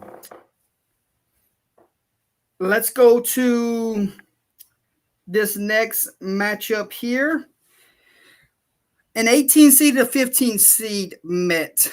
Probably should have thought these seeds should have been flipped or even improved because it's not your typical 18 seed De La Salle Mm-hmm. In beating this division. 45-14. We saw an 18 seed get to the Dome a year ago in Cecilia. Well, De La Salle, golden opportunity to come out of this bottom of the bracket as an 18. I tell you what, Jordan Taylor, there's a lot of people are picking De La Salle to get to the Dome in this division, and I mean it looks good for them, especially if they get out of this game this upcoming Friday night against De La Salle. If they can defeat not De La Salle, Notre Dame, if they can defeat Notre Dame, it's going to look real good for them to definitely get to the semifinals to face whoever on that side of the bracket. So this is the test for De La Salle right here. They are the more talented team than Notre Dame, but Notre Dame is a greatly coached team by Coach Cook. So he's going to have their guys ready to play. This is De La Salle, to me, my opinion, this is their toughest matchup until they get to the semi. So we'll see right here coming up. Yeah, same for De La Salle. I mean, I had a feeling they would beat Episcopal. They've had a very tough schedule. Yeah. They were 0-5 at one point in the season, but you have to look at the teams that they played there. They gained a lot from playing against those teams there. And this is not an 18 seed. This is not your normal 18 seed. And now they get a tough matchup against Notre Dame here, which, could be a matchup that I felt like that could also be a little bit deeper into the playoffs here, but you get them in the second round there. Notre Dame better be on their A game. And I know Coach Cook is going to have them on their A game there, but this could be a matchup that could go either way here. So it could be very interesting to see what happens here. Yeah, I know, Jordan, you're real familiar with playing at Pioneers Field. I forgot what they call it. It's gonna be a tough matchup for De La Salle to get out of that with a win. If they're gonna go in there and beat Coach Cook, they're gonna have to, like we do on our show, they're gonna have to go and beat them by 2 or more. They're not gonna walk out of that. Those Pioneers are gonna be ready to play. They got Superdome aspirations right now. They're making reservations right now. And if they could get past De La Salle, I think they'll have a nice little walk there to get there with Jules Sumner or whoever come out of that other side. Yeah, we have to see the status on quarterback for Notre Dame. I know he's injured. So will he play in this matchup? Will it matter? Will the team rally and someone else leads the way to get a big-time win? But won't be easy. De La Salle comes into Crowley, Louisiana to play the Pios in a fantastic second-round matchup. When we do talk about these second-round matchups, I'll roll off the rest of these round one scores. Parkview Baptist beat the Arbonne Woods Charter 42-28. Remember, that game was tied at 28 at one point, and then Parkview 2 late scores to pull away there. So shout out to Coach year one at the program. You always like to see alums come back to your schools and get your team in the playoffs, especially winning playoff games. Catholic New Iberia, the state champs, still in the bracket. They beat Glen Oaks 52-0. Northlake Christian takes care of St. Louis 59-20. Holy Savior Menard takes out Thomas Jefferson 47-0. We have Metairie Park Country Day beat Beekman Charter 56-15. A-Meet over Cohen 59-20. And that is to look at the rest of the bracket scores from round number one. Let's go to these matchups in round number two. The 1 seed LCA will take on the 16 seed Parkview Baptist. The 8 seed Bunkie Panthers against the 9 seed Catholic and New Iberia Panthers. What a ball game there, guys. Yep, I'll do it with you. Can't fight. 5 seed Dunham. Elijah Haven welcomes in North Lake Christian, 5 versus 12. Then you got Holy Savior Menard going and take on 4 seed Newman. Jules Sumner is the 3. They will take on the 14 seed Slaughter Community Charter. 11 seed Country Day heads up north to take on the 6 seed Calvary Baptist. 7 seed Lafayette Renaissance gets the 10 seed A-Meet Warriors. How about in that matchup, Lafayette Renaissance, first time in school history since they are a year 2 program, going to host a playoff game. So congratulations there. Here comes the 6-time state champs into your building for your first ever game at home. And then the De La Salle 18 seed and the 2 seed Notre Dame. We go to this bracket. JB, what game do you want to talk about? I'm going to go to the 11-6 matchup. Country Day versus Calvary Baptist. And Calvary Baptist has proven a lot of people wrong this year. People thought they'd be down this year, but they are not down, and they look darn good. Coach Ben Powell, he led Haynes Academy to an undefeated season last year. And now he's at Country Day, got a playoff win. He went and got some of the basketball players, the best basketball players like Herm Dyson, Curtis McAllister, and Kellen Brewer. He got them to come out and play football. So he got them as well. So he added a little more extra talent to the team. I like to see how this plays off with mainly Country Day's defense trying to stop Calvary Baptist. If their defense can make stops on Calvary Baptist, then their offense may have some opportunities to make things happen on their end. So I'm kind of intrigued with that game right there. Lamar. I'm intrigued in the 8-9 matchup, and that's going to be Catholic New Iberia against Bunkie. Hey, one thing I can guarantee, a team wearing red and a team that is the Panthers will win this ball game. But this will be a very interesting game because you have a Bunkie team that last season, they lost their 2 guys. Their 2 guys have graduated, obviously Dylan Compton and also Kyle Johnson, now playing D1 ball at their respective colleges there. But they have not lost a beat, especially with Zion Lee continuing to run like a grown man. And of course, you have a Catholic New Iberia team that, last season won the state championship, and also they have not missed a beat at all either. And so these 2 teams have something to really prove. I think they also have a common opponent. Catholic beat Central Catholic earlier in the season, 20-13. And Bunkie beat them as well in 33-6 in week 4. So that's at least something that we can go off of there. But I imagine that this will be a very close game and also a very hard-hitting game as well. There you go. Nick, who you got? My game of interest is the North Lake Christian and Dunham. North Lake Christian and Dunham. Sometimes when we got a top-rated player, we tend to forget about what's around them and what can really get this team to make a championship run. I'm looking forward to see how Elijah Haven responded in the playoff, because a lot of eyes are watching, and we're not looking at the competition. We're looking at him. Can he help us? Can he elevate his team to that next level of play?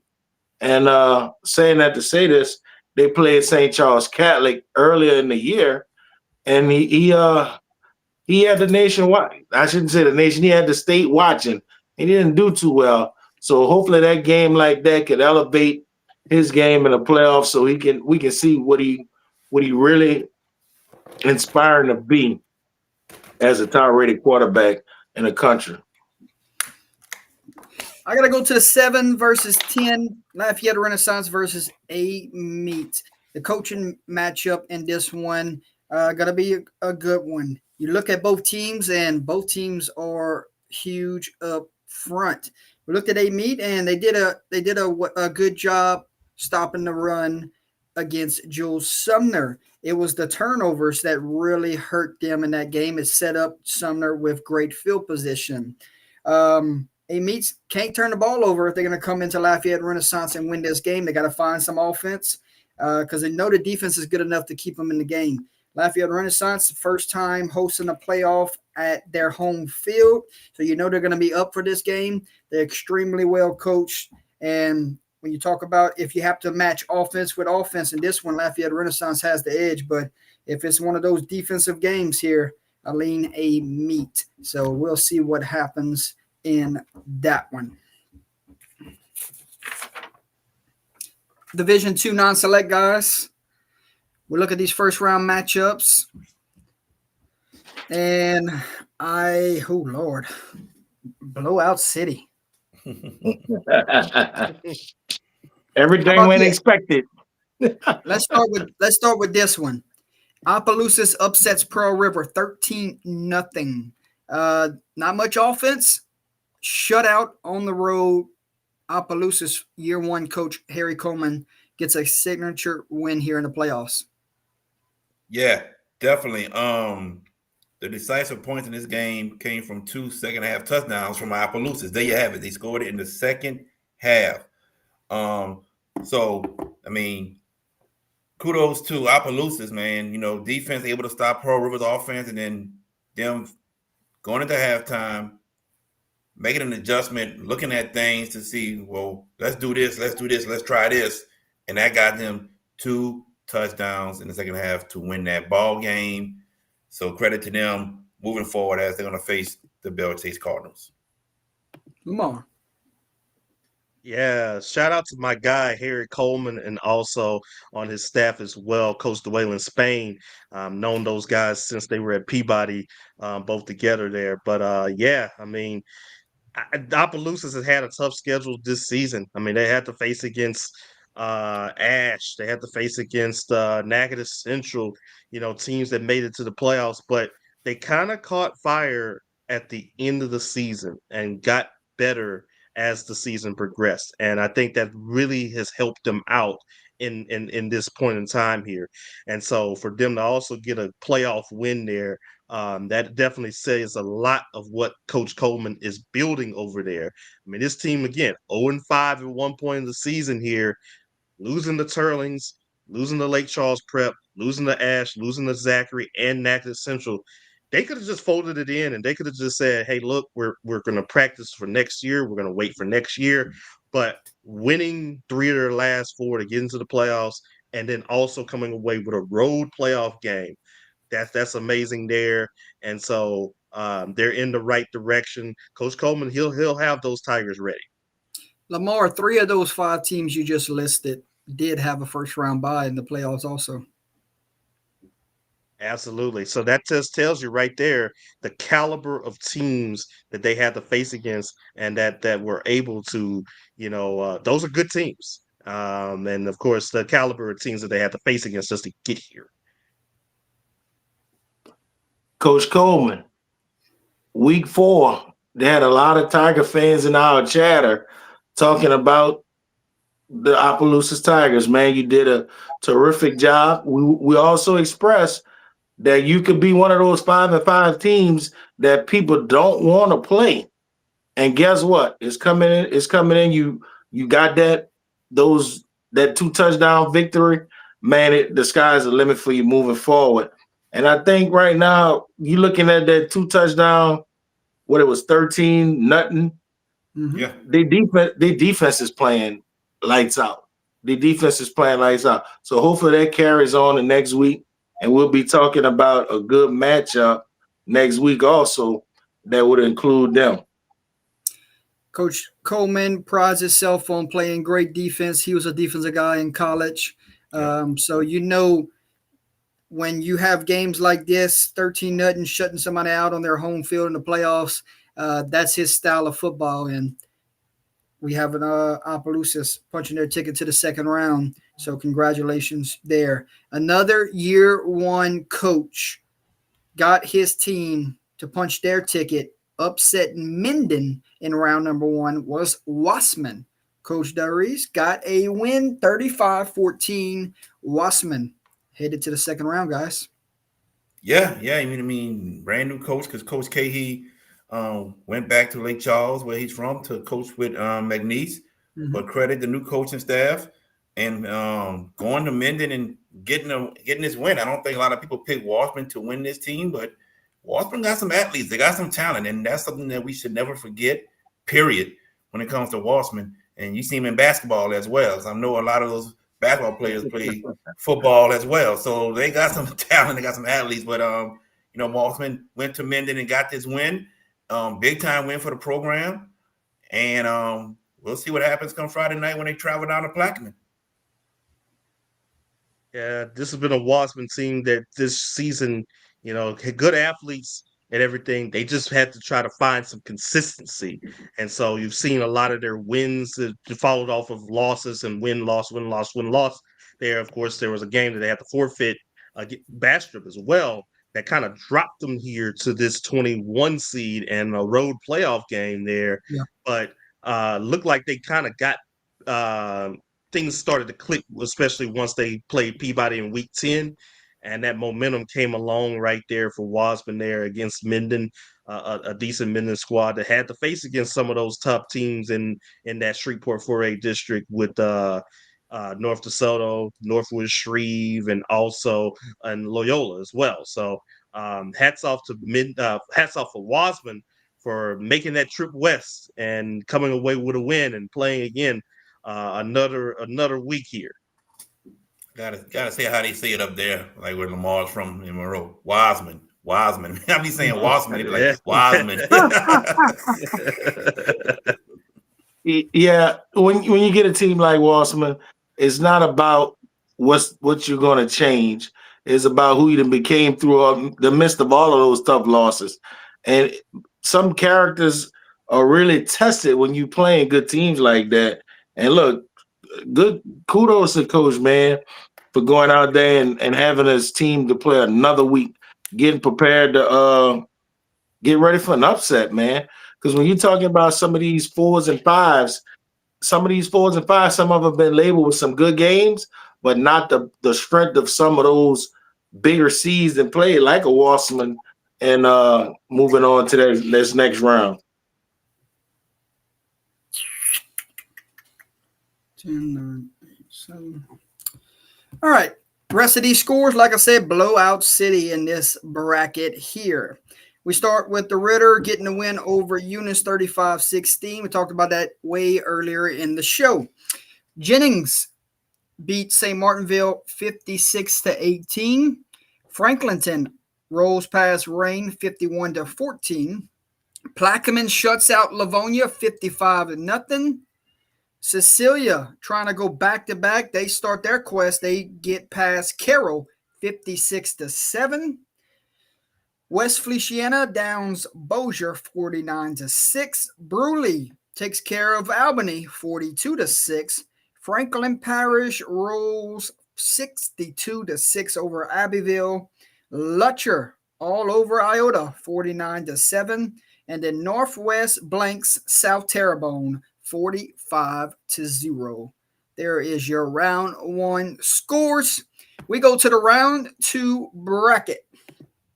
And we start off with the number one ranked team, North DeSoto. They're going to welcome in the Dragons, 16 seed DeRidder. Oof, that's a good team there in North DeSoto.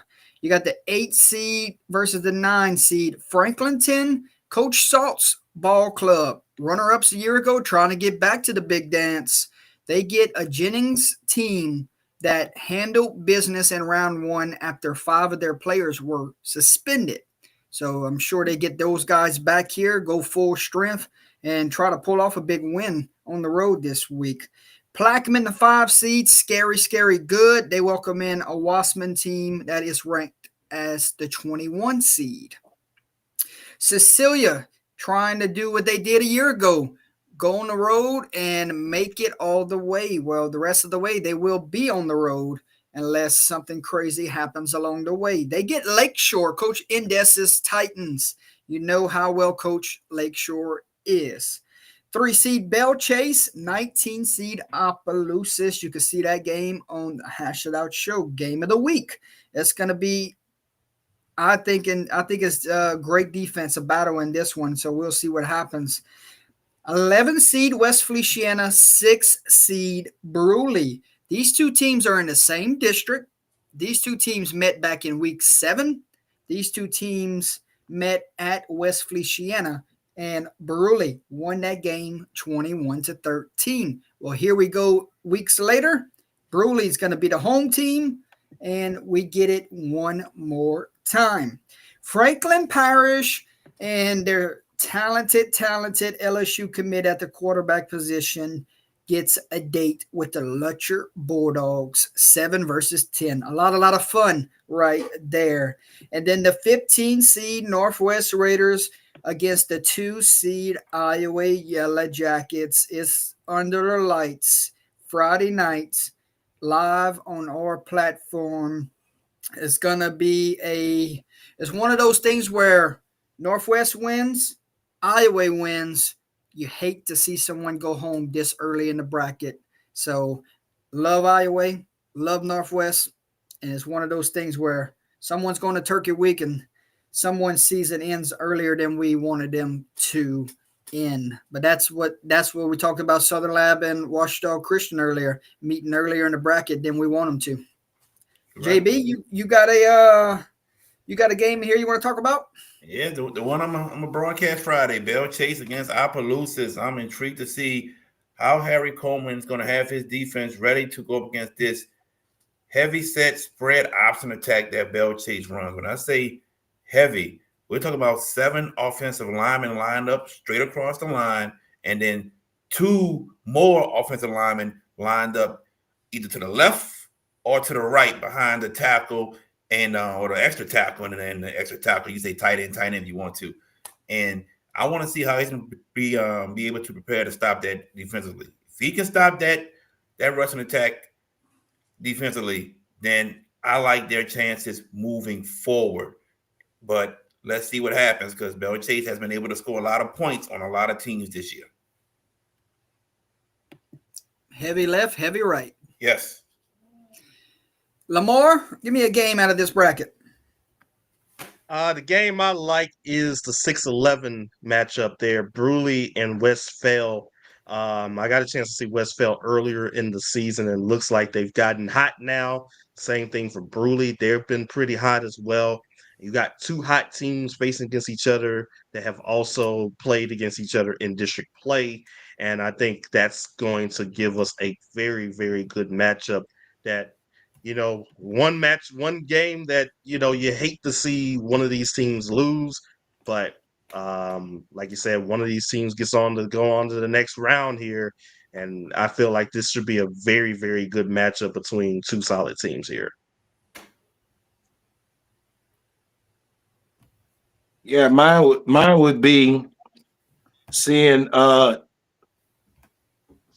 Lakeshore versus a Cecilia team minus Disa Solar. I know they had some good wide receivers and some good returning pieces that was coming back, but they battled all year. To get back to this spot to get that a defending title. So I'm interested in seeing they can go down to Lakeshore and get that W and move on to the next round for them also.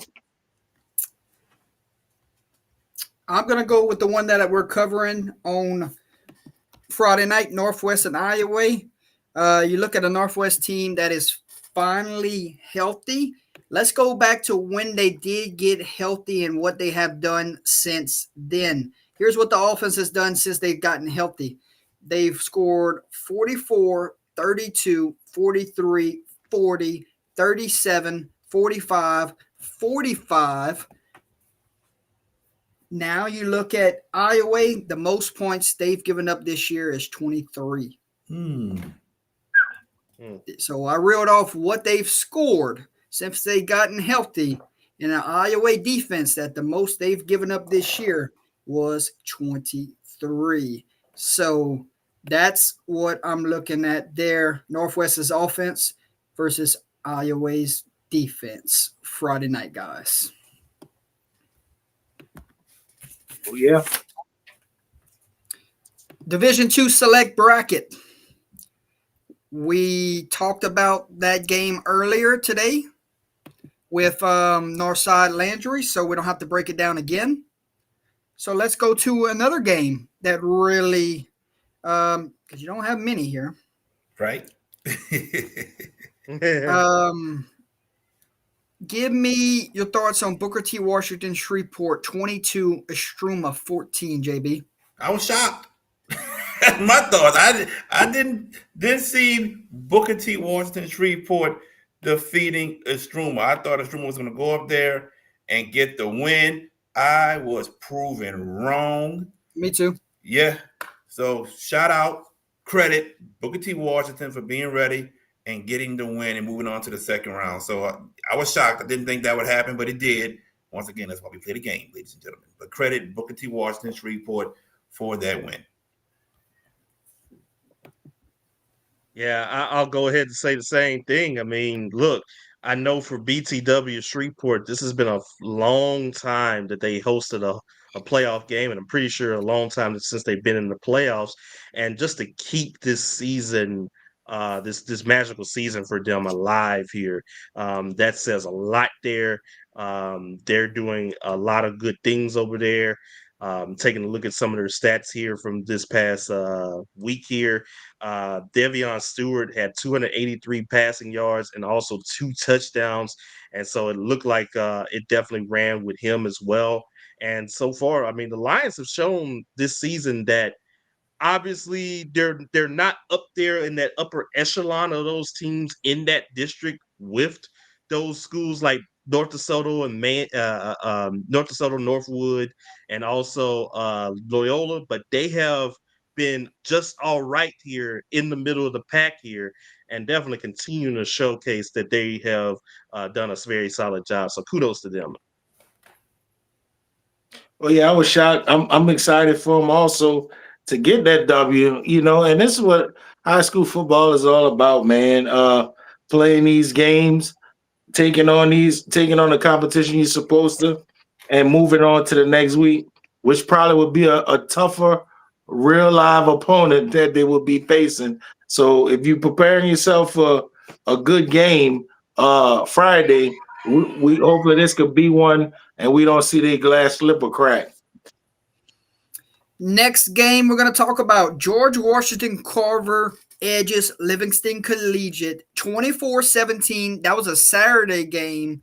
So we had to wait that one out and see who Vanderbilt Catholic would get. Carver, big win for the guys and coach over there. Big win for him. When you talk about these two coaches, Coach Figueroa for Carver and Coach Francois for Livingston, they used to work together. They used to coach together. Okay. So they pretty much know each other very well. They know what their teams are going to do. And that's why the matchup was so close, to be honest with you. But they've done a great job with their programs. I mean, Coach Francois has gotten Livingston to playoffs the past 4 years, and he's gotten to the second round 2 out of those 4 years. This is Coach Figueroa's first playoff appearance. Carver's first playoff appearance since 2022, and Carver getting a victory, which says a lot of big things to come forward with this Carver program as they defeated Livingston. And I know they got to go to Vanderbilt Catholic next, so we'll see how that goes. But I'll take my hat off to both those coaches because they have done an absolute job at those institutions. One had to win, and it's Coach Figueroa getting his first playoff win as a head coach. Yeah, congratulations, Coach. Oh, yeah, Coach Figueroa, class action, classy guy, class act guy, man. And his team deserving of it because sometimes they say your team reflect your coach, man. And them putting it together like they did. I watched them on JB show last year, right, JB? That you had them on? This year when they played 35. Yeah, when they played 35, man. And he talked about his players in detail. And that's when you have a good relationship with your players. So kudos to those guys and the Carver Ram family, man, because they really trying to really turn that program around in a major way. Yeah, I'll echo those same sentiments there. Always tough to face against a person that knows you very well, but that's again the playoffs is all about here. You're gonna have to face against somebody that either knows you very well or that you don't know about that often there. So, shout out to Carver for getting that win, also for continuing their playoff journey there, and tip my cap off to them. JB, I got two for you that I want you to touch on. Cool. Okay. First off, I want you to talk to me about Haynes Academy first win in school history in the playoffs. We Okay. want to definitely give our flowers there. And also, Bel Air ends Patrick Taylor's season with a 45-31 victory. Your thoughts on both of those matters? I'm gonna start off with Haynes Academy. Because I believe I asked this to VK on the show, on our show, the Has It Out show. I said, has Haynes ever won a playoff game? And VK said, I don't think so. And I said, I don't think so either. So I picked him to win this game against Abramson. I thought it'd be a little closer, but it wasn't. But kudos to this senior class, because this is their year. They're going to be remembered as the team that got the first playoff victory in school history. Shout out to Coach PJ Sprunk. And I mean, this is a great guy.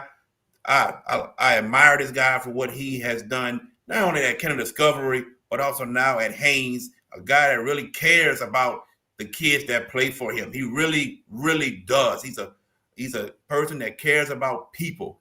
And credit he and his staff for what they've done at Haynes and making history. So that's big time for Haynes Academy, and they get ready for Archbishop Shaw Friday night. Bel Air, I don't know too much about Bel Air, but Bel Air came down and beat Patrick Taylor. That's what I can tell you. They beat Patrick Taylor. So pretty good. Luck to them. What'd you say? Pretty good. Yeah, they did. So good luck to them moving forward. But what I can tell you about Patrick Taylor is this was a good team for Patrick Taylor. Good running back in Logan Rogers and Jeremy Gibson. I think they're both seniors. No, Logan Rogers is a junior. Gibson is a senior. So they get Logan Rogers back next year. So hopefully they got a lot of young talent. They're going to bring them back, and hopefully they can build on this and move forward next season to have a better year moving forward. Coach Bourgeois and his staff has done a great job over there, and looking for big things next year from that Patrick Taylor team. Like that Rogers back, so excited that he's going to get another year. Yes. Lamar, first off, let's make sure we acknowledge Haynes before we talk about Bel Air out of Baton Rouge getting the big win over Patrick Taylor. Yeah, it looks like Haynes Academy. I mean, they have been kind of knocking on the door of recent years. I mean, they kind of been building up this program there, and shout out to Coach Sprunk for doing that there and for getting themselves a big win there. So, and that's what it's all about. Also, you're trying to build up your program so that they can win in times like this. And finally, you chip away at it, and just one week at a time here at this point there. So shout out to Haynes Academy for getting that big win there, and then for Bel Air also going on the road to have to play against Patrick Taylor, and also to getting a win on the road as well. It's not easy to do that, and so that they were able to do that this year. Good points for them as well. Bel Air riding a 5-game winning streak after a 8-0 loss to Estruma. Okay. Well, yeah. Bel Air I wasn't too familiar with Bel Air. I saw them coming in as an 18 seed, and they didn't throw up no red flags for me to really do some investigating of them. We're gonna do a little bit more now. But Patrick Taylor, I saw him on Hash It Out Show Game of the Week, and I thought it was pretty solid. I was shocked when I saw the score, but hey, that's what high school football is all about, is my best 22 versus your best 22. And that proved to be the case that night. And shout out to Coach PJ Sprunk, man.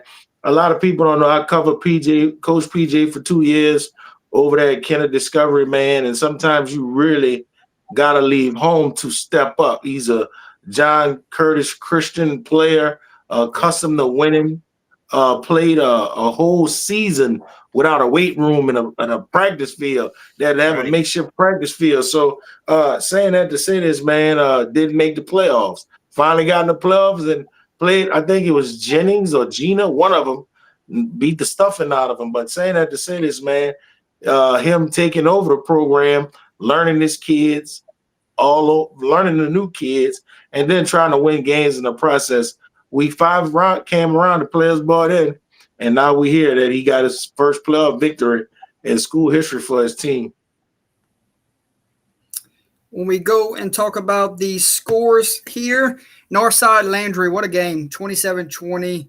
So congratulations to you guys. That was a phenomenal game. Watched it on Saturday. Thank you. I watched it on Saturday morning when I got home.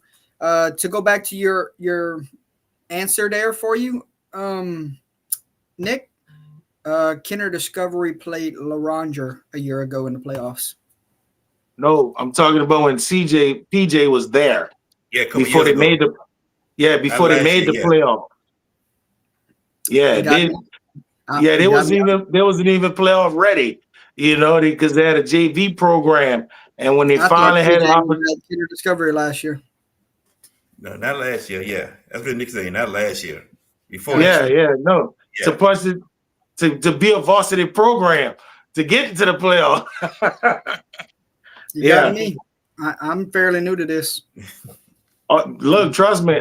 He called me out because he knew my daughter, and he said, "Man, give us some pub." And I said, "I got you, coach. I'll put you on." But anyway, I don't know them little details over there in y'all end of the world.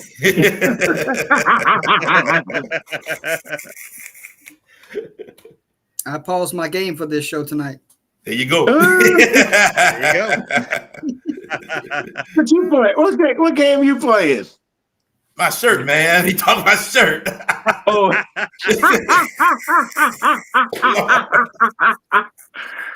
Man, I got these on the bifocals. We some new ones. St. Michael beat LaRanger 35-12. Oh, I thought I was going somewhere with that LaRanger thing, but y'all shit on me. John F. Kennedy beat Frederick A. Dulles 55-0.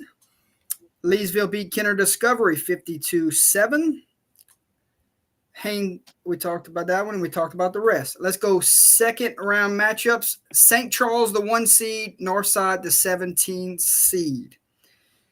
St. Michael's the 9, E.D. White's the 8, Madison Prep's the 5, John F. Kennedy's the 12, Booker T. Washington Shreveport is the 13, University Lab is the 4, Lake Charles College Prep is the 3, Leesville is the 14, Vanderbilt Catholic is the 6, Carver is the 11, Shaw is the 7, Haynes is the 10, Bear Lair is the 18, Loyola Prep is the 2. We almost had a complete bracket here, but the 17 and 18 move on in their rounds. Mm-hmm. JB, any games?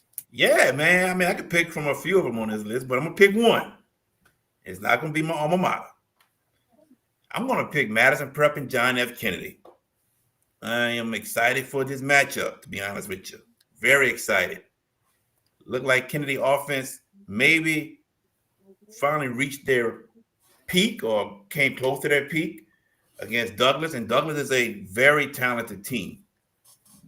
We know about Madison Prep. John F. Kennedy has a great defense. Okay. I think Kennedy will get some stops on Madison Prep. The question for me is, will Kennedy's offense show up and put some points on the board? That is my question, because, we talked about Shaw's offense being down a little bit this year. The same can be said for John F. Kennedy. But there's been some games where their offense has stepped up. Their defense is going to be there. Their defense will be there. If they can get some stops on Madison Prep and their offense can score some points, John F. Kennedy has a shot to win this game.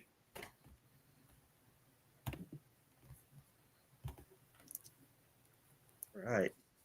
I think the one I'm looking forward to is going to be Lake Charles Prep and Leesville.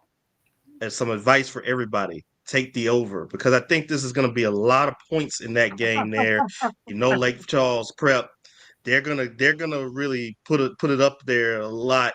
And for this the Leesville team, they've been able to also score a lot of points lately as well. This could be a precursor also for these two teams, because this is going to be a district matchup the next 2 years going forward, with Lake Charles Prep going up the 4A and Leesville being in that Southwest Louisiana district there. So this could be a precursor of things to come. I think this is going to be an exciting game, an explosive game where there's going to be a lot of offense in this ball game there. That's a district with Iowa and Jennings too. I think Iowa is going down to 3, and I think Jennings is also staying at 3 as well. Okay. So, but Lake Charles Prep is moving up.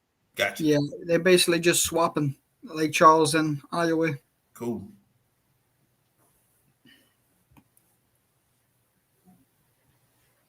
Oh yeah. So if it's on me, I'm looking at that St. Michael and Edie White matchup. You know, Edie White been battle tested all year long. They arrived, they coming off their bye. And after the Hornville game, Edie White realized one thing. He said, in order for us to get back to the Superdome, we got to play teams like this, meaning teams that have championship aspiration like themselves. So that's a game that kind of intrigued me for Edie White to play at home, then having their eye looked on next week to play St. Charles Catholic on the road. Y'all left me with nothing. Sorry, bro. I was prepping for St. Michael and Edie White, and then boom, took it. Well, look, we all got great minds then. That's it. That's right. There you go. That's right. Because I don't know how to go about this, but I'm gonna spin it a different way. Figured I won't get kicked off the show if I do spin it this way. What you got, man? What you got? I want to see two teams and what they do in round number 2.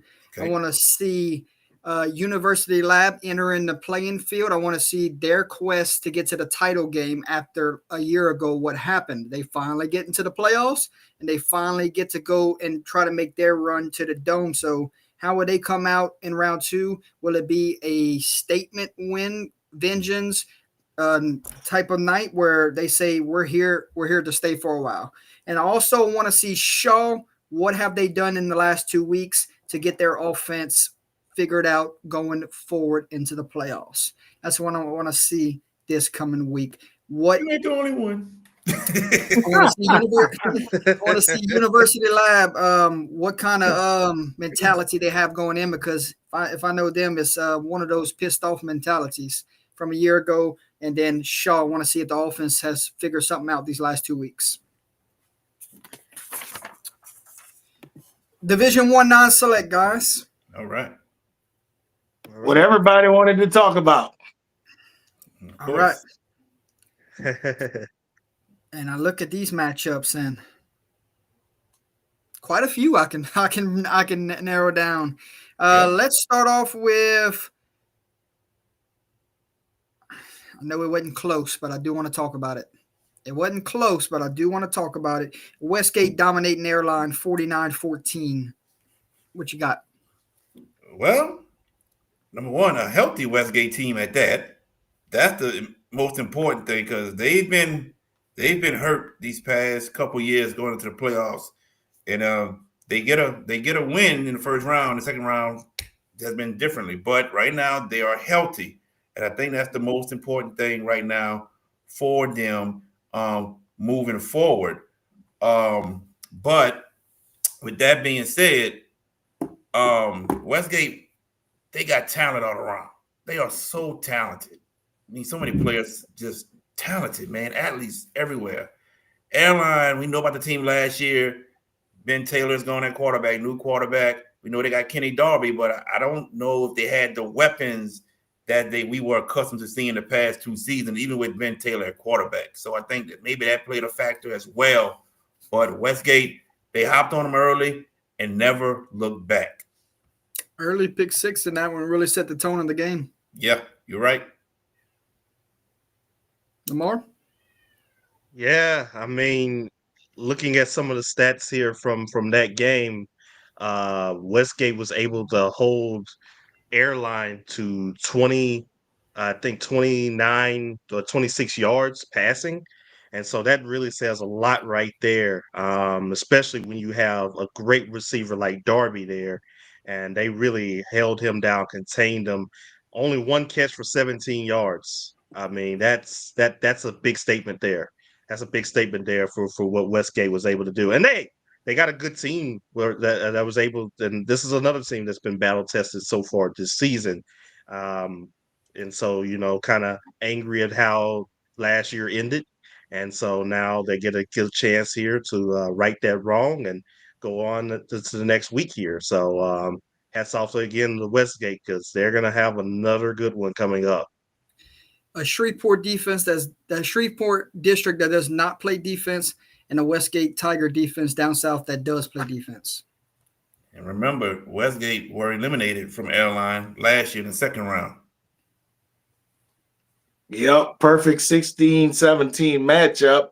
I was shocked. I know scores was going to be plentiful, but I didn't think that they had a little defense going to be going on by Westgate either. So Airline, they was known for the first two playoff games last year to put up some points until they met Destrehan. But saying that to say this, man, when you have a matchup like that, all eyes going to be on Ruston next week because they should have a lot of fireworks being shot up out over there in Ruston. You know, Westgate is not scared of anyone. You know that. And they travel well. Yep. Gotta ask you guys about this next matchup. Terrebonne survives in overtime, but it did not come easy and it did not come without a dramatic finish. When you telling me Natchitoches Central is running the field goal unit on to win the game and the time expires, that is a sick feeling going into overtime. Your thoughts, 27-24 overtime, Terrebonne survives at home, JB. Well, I'll tell you this, man. Lamar said it last week that he thought Natchitoches Central could come down to Terrebonne and get the win or give him a good ball game. He said it last week. And credit to him because he saw something a lot of people didn't see. A lot of people pretty much thought Terrebonne would have their way with Natchitoches Central, and that did not happen at all. Terrebonne getting the touchdown run with Terrence Diggs getting the touchdown run in overtime to get the victory. Natchitoches Central, they opened up the game scoring first. They got it first, and then it went back and forth after that. Going into overtime, Natchitoches Central hit the field goal. Terrebonne gets the ball next. Diggs touchdown, and that's all she wrote in that ball game. But to have a chance to win the game and you can't get your field goal unit on the field in time to kick the field goal at least, that's a heartbreaker, man. That's devastating because you felt as if that game was supposed to be for Natchitoches Central. That's how they felt. Yeah, absolutely. And, I just want to give a shout out to Coach Brad Laird, who has done an amazing job over there at Natchitoches Central. They kind of caught fire at the end of the year as well, like winning a lot of games here to get themselves a over 500 season. And then also they put themselves into a position where they could play in the playoffs. He has done an amazing job in his second year there. If he can keep things going here, I think Natchitoches Central will be okay going forward here. But yeah, I mean, Natchitoches Central able to play this game here, take it to overtime, go on the road, go on a long trip over there to Terrebonne. Not an easy place to play, and for them to hang in the ball game, I think that definitely does bode well in that one there. Unfortunately, a little controversy to kind of end out the ball game here, obviously from what our guy Chris Singleton had mentioned after the ball game there, but they did own up to it Yeah. afterwards there. But just keeping it at the game there, an incredible game between both of those teams. I was definitely looking at that game and looking at the scores updating there. Heartbreaking way for Central to lose there, but good win here for Terrebonne there. Oh yeah, big shout out to Coach Tyler Lewis, man. It's all about deployment. You got to be ready to deploy your special teams out if you're trying to win a football game. We're gonna always have controversy towards close games like that. So if you preparing yourself during the week, you should be ready to push some of those games that people didn't thought you could win into victories. But saying that to say this, man, they had a lot of adversity in that game. Terrebonne had to come back from adversity in that game. So shout out to both teams for having a classic high school football game. It's tragic. It had to be shadowed by a little bit of controversy, but that's playoff football, Nick, especially round one. Nick, let me ask. I'm just gonna say this, Nick. Say If it. Tyler Lewis would have lost this game, I was gonna say he's cursed. I mean, 3 straight years he lost in the first round. I was gonna say somebody put a curse on him. He can't win a first round game. But I texted him Friday night, congratulating him on the win. Me man. too. Yeah. As we go into our next game, I think we can all agree on this statement. When you get into the playoffs, survive and advance. Mm-hmm. No matter how you do it, just be playing the next week. Yeah. And that's what Terrebonne did. And that's what Ouachita Parish did also.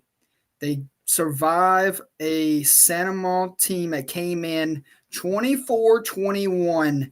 Ouachita Parish, huge scare at home this week, JB.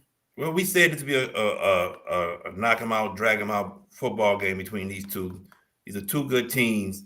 And the question we said, can Ouachita learn how to finish a game? And this is one that they did. They leaned on their rushing attack. They were able to rush the ball on St. Amar the entire game, pretty much. St. Amar averaged 40 points a game, and Ouachita Parish defense held them to 21. So credit to the defense. MJ Dade for Ouachita Parish carried the ball 32 times for 226 yards. That's big time right there. So when your running game is able to produce like that, you got a great shot of winning any game. So they leaned on their running attack, and it worked for them, and they were able to finish a game, be able to finish. They did it this game. Ouachita Parish moves on. Yeah, I mean, Ouachita able to get themselves a big win there. And what I liked about the Lions so far this season is they have also been battle tested this season. Those 4 games that they lost in district play, all very close games that they were in the contest with against, especially that Ash game in week 9, where they were just so close to basically winning that ball game, but it just flipped on the other end there. And I think again for what Ouachita's doing here, they're learning how to win. They're learning how to win. This is the first step that they had to take in order for them in that process there. And MJ Dade, 221 yards rushing in that contest. He earned every bit of that. And so this Ouachita team, I can't wait to see what the future has to offer for them here. This game against Destrehan is going to be an amazing game there, but they're in the right direction right now here, and getting games like that definitely proves a lot there. For me, it was a classic 14-19 matchup. The score really don't indicate how tough the game really was. And when you look at Santa Maria been in the trenches all year. Ouachita Parish been in the trenches all year. And they're going to be a winner. They're going to be a loser, 24-21. excellent game. I saw where a Ouachita Parish team, they putting some confidence in the cup. You know what I'm saying? When you put confidence in your cup, that brings you on to the next round. And then you're gonna play a formidable foe like Destrehan. I feel believe if you can play a half with Destrehan and coach the second half, you gonna have your team with a chance to win. Let's go to our next one. It's the 11 seed Hahnville, the 22 seed Slidell. A difference in 13 points, but not shy of 90 plus points between both teams in this one. Your thoughts on the 52-39 victory? Hahnville gets it done over Slidell. Well, Hahnville put up a lot of points. They put up a lot early, jumping out to a 24-0 lead, and they led 24-6 at halftime. Slidell, they came roaring back now. Those Tigers, those Green Tigers, they came roaring back in the second half, scoring touchdowns on his first 3 possessions in the first half. But that was the closest they came after scoring those 3 touchdowns, because Hahnville never looked back. They slammed the door on him when once Slidell's quarterback Ricky Williams left with an injury. And Ricky Williams is an electric player, but he got hurt, and it went in Hahnville's favor even more. I think what really sealed it off was when Algero Walker got a pick 6 from Hahnville, and that was it. Done deal. Hahnville moving on. Yeah, same in that one too. Hahnville, a good win there for them against the Slidell team that, like you said, their quarterback has been an incredible performer so far this season. But for Hahnville to come away with the win, that's a good one there too. And great win for them. Yeah, I'm gonna be a little bit critical because I'm a Tiger. You talk about a 11-22 matchup, no matter who it is, whether it's Hahnville playing Pope John Paul. Saying that to say this, you can't afford to give up 39 points in the playoff game. You pride yourself on playing good defense. Man, defense, in my opinion, always been about leadership. Your defense play like your leadership leads. And it's not that Coach Bourne is not leading them. Coach Scarborough is the defensive coordinator. I know he had little ties to Slidell.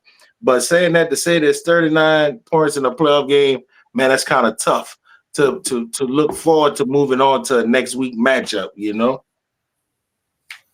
Yeah, I hear you, man. Hahnville, they allowed 129 yards rushing and to Jones, and then 254 yards passing. So you're gonna play a Parkway team that can light it up on the scoreboard as well. Your defense got to step it up big time coming next week. Okay. Speaking of offense, Bar Bucks didn't shy away from offense on Friday night. They went down to Northwood Shreveport and they went into their stadium. And what Northwood Shreveport likes to do, Barb gave them a little taste of their own medicine and put up 49 on the road. A 26 seed going later smacking it down on the 7 seed. 49-21. Barb just got into the playoffs after winning their final 3 games of the year. Now they're a 26 seed getting ready for a second round matchup. What a story. Yeah, what a story for Barb. I felt as if they had a great shot to go in there due to their offense and how well the offense has been playing. But, man, this was a big-time win to go up to Shreveport, Northwood Shreve, and get the win.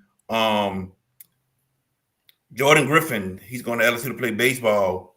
260 yards rushing and 6 touchdowns. I think you said that was a Barb playoff record, right, Jordan? Yeah, rushing touchdowns in the game. Yeah, 6 rushing touchdowns, man.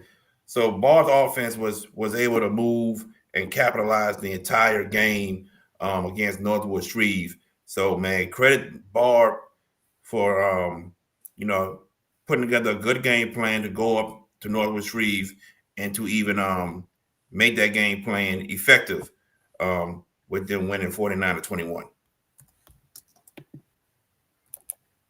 Yeah, I thought with their quarterback, I thought with Barb's quarterback, Jalandon Gray, I thought that was going to be a big reason why that Barb would have a good fighting chance to stay around in the ball game. And little did I know that it was going to be the running back that was going to be the big factor in this ball game. And man, what a time here to have your biggest game there. You get 267, you get 6 touchdowns in a playoff game on the road. That's something there that even if they don't win another game in these playoffs, he'll remember that forever there. So hats off to them there. And look, Barb had kind of had a tough year to start off the season there, but looked like they're just trying to get it going at the right time. Yeah, big shout out to the Ball Buccaneers, man. Came just in the nick of time. I'm sliding out because my battery is dying on my phone. Saying that to say this, and I'm gonna just sprinkle a little bit salt. I think that's gonna be a classic high school football game next week, and I'm gonna pronounce that I think Ball gonna win in an upset in the 2-part shootout. I mean, a high point shootout, winning by 2. The Ball Buccaneers, perfect matchup for a high school football game. The seeds didn't indicate how good that the Ball Buccaneers could really be, but that's going to be a perfect matchup for next week playing West Monroe. It's a Barb team. 9 of their 11 weeks this year have scored over 40 points. Twice they've scored over 60. They're going to score some points. And I don't know what's going to happen next week over there at West Monroe. Final one to talk about, 15 seed Thibodaux, 18 seed Mandeville.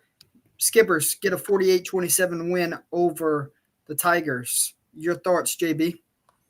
I knew this would be a tough game for Thibodaux. Because Mandeville is but Thibodaux's been in the playoffs every year. They just can't get over that first round. And Mandeville has experience of winning first round games. And that was pretty much the difference to me. One team having more experience than the other. So it was pretty much an impressive road victory for the Mandeville Skippers, going to Thibodaux and taking care of business. Dominant fashion win, 48-27. But star of the game, freshman quarterback for Mandeville is Crew. His name is Crew Kalora. And he's had a great season. Freshman quarterback, 18 of 22 passing, 345 yards, 5 touchdowns, rushed for 50 yards, and had a rushing touchdown. So, man, they saw something on film and they exploited it against Thibodaux. So credit Coach Jones and the Skippers on their win. But I'm also going to credit Coach Narcisse and his squad on the season that they've had this year. Great season, and look out for Thibodaux in the future. Welcome to the playoffs, freshman. Yeah. Yeah, absolutely. And this is why even when you get up into this classification, everybody's really good at this point here. And this is another case of that there. Mandeville and Thibodaux have been 2 solid teams there. Mandeville has had, some good success recently as well. And it's just one of those games that somebody had to win, somebody had to lose. And it was Mandeville's night there. And so kudos to them for putting up 48 points on the road, having to go down there to Thibodaux for getting the win there. And now, again, playing another week, having to do it again, travel on the road this time, and having to make a little bit of a longer road trip here. Oh, yeah. Both coaches did an excellent job. One advanced, one had his team having a post-meeting this morning. Coach Narcisse did a tremendous job. He played the schedule that he had. He groomed some kids that needed to be groomed. Mandeville went into Thibodeau, a hostile environment, playoff environment, and pulled out a coup. I didn't see 48-21. I thought it would be a little bit closer. Ricardo LeCompte is a Channel 4 news guy. He said he's sending his best team to Thibodeau, and they did so, and they knew something that we didn't know. So shout out to Mandeville Skippers. I'm always talking about them being a bridesmaid, but they putting their slippers on to move on to play the Neville Tigers next week, going way up there. Some more scores that happened. We had Southside beating Prairieville 52-14. Prairieville's first time in the playoffs, so congratulations for a good season there. Central Baton Rouge, the defending state champs, beat Dutchtown 52-24. East Ascension takes care of West Ouachita 57-17. Zachary beat Salmon 48-15. Parkway beat Covington 51-30. West Monroe beat South Refuge 49-21. We start to look at the matchups in the second round. We go with 1 seed Ruston, 16 seed Westgate. I'm sure a lot of us will have a lot to talk about on our shows this upcoming week about that matchup there. The next one is the 8 seed Southside Sharks, the 9 seed Terrebonne Tigers. Coach Lewis, Coach Curtis, what a ball game we're fixing to see in the trenches there. That one's going to be won in the trenches. 5 seed Central Wildcats welcomes in the 12 seed East Ascension. You talk about a state championship team, and you talk about a staff that was put together to go win a state championship. So a lot of storylines in that one. 13 seed Zachary, Coach Brewerton brings his guys in, no shy of winning state titles. And you have a Denham Springs team led by some really talented twins. The 4 seed, 40-plus seniors. Can Denham Springs get to the big one? They get a championship caliber program in their way here in round 2. Destrehan trying to get back to New Orleans. They welcome in a District 5A opponent from the Monroe District in Ouachita Parish, a 3-14 seed here. Hahnville, 11 seed. Parkway, a 6 seed. You talk about this one right here. Parkway's got a really good offense. Can they stop Hahnville? Can Hahnville not give up 39? Should be intriguing there. Parkway's going to be rocking.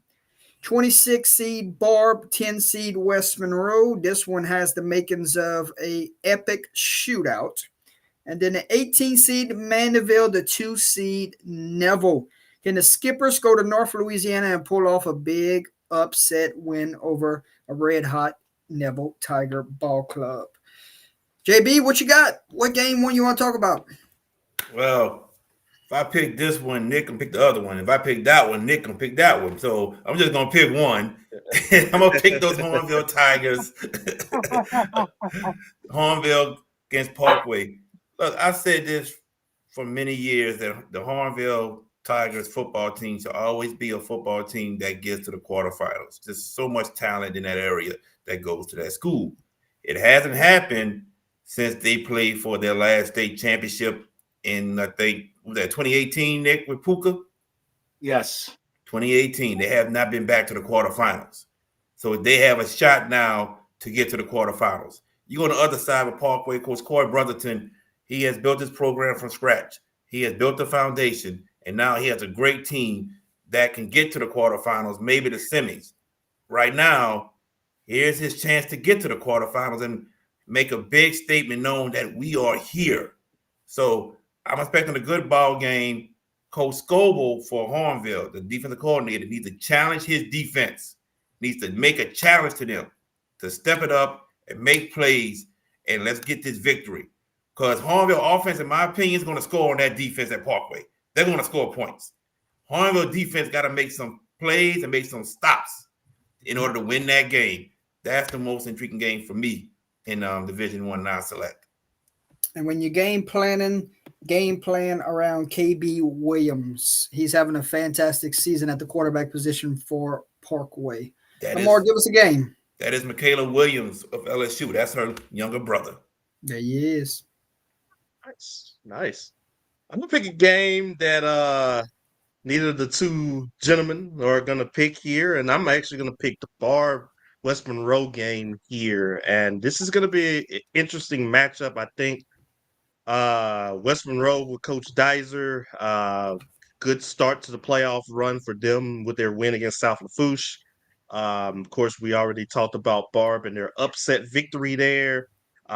This could be an interesting matchup here. I mean, could Barb go up to West Monroe and possibly make this thing a quarterfinal run for themselves, or are we going to see a West Monroe team that is trying to get back here and make another quarterfinal run this season? And so I think this is going to be a very intriguing matchup here. Always a tough place to play at West Monroe, but like I said, with Mr. Gray over there at Barb, he definitely gives you a chance to win a ball game. And so, again, West Monroe cannot take them lightly here. And like I said, both of these teams really want to play on Turkey Week here. Yeah, I'm gonna get shitted on if I say it either way it go. I do like Destrehan. I went to Harmville. I don't care about the rivalry, but I talked with Coach Scott on Monday, and he was excited for his football team possibilities, man. The key to Destrehan being successful against anybody moving forward is health. And I think Destrehan is the healthiest team in Division I non-select right now that's trying to have Superdome aspirations. I'm going to go with 8 seed Southside Sharks, coached by Coach Jess Curtis, and 9 seed Terrebonne, coached by Coach Lewis. I think this one right here, like I said earlier, is one in the trenches. This is man on man. We know how big Terrebonne is up front. We know what style of football Southside wants to play. Southside, the last couple weeks, I think they're pushing 1,500 yards rushing on the ground. I think Parker Dyes and Southside has a great opportunity to have a big night on the ground. And I think Terrebonne with Bear has an opportunity to have a big night. So it's 2 rushing attacks, but it also goes down to 2 teams that love to run the football. Well, how many possessions do both of these teams get, knowing that game clock is just going to fly? 8:30 is over. It may very well end at 8:30. So I'm very intrigued to see the total offense in which one of these teams wins that rushing attack battle. I think Terrebonne will throw the ball a little bit more than Southside. I think Southside, if they don't have to throw it at all, they will not. And I think Terrebonne does have a good enough quarterback to have some of those play action plays open up and extend some of them drives. So Terrebonne, Southside, total offense in this one, rushing attack.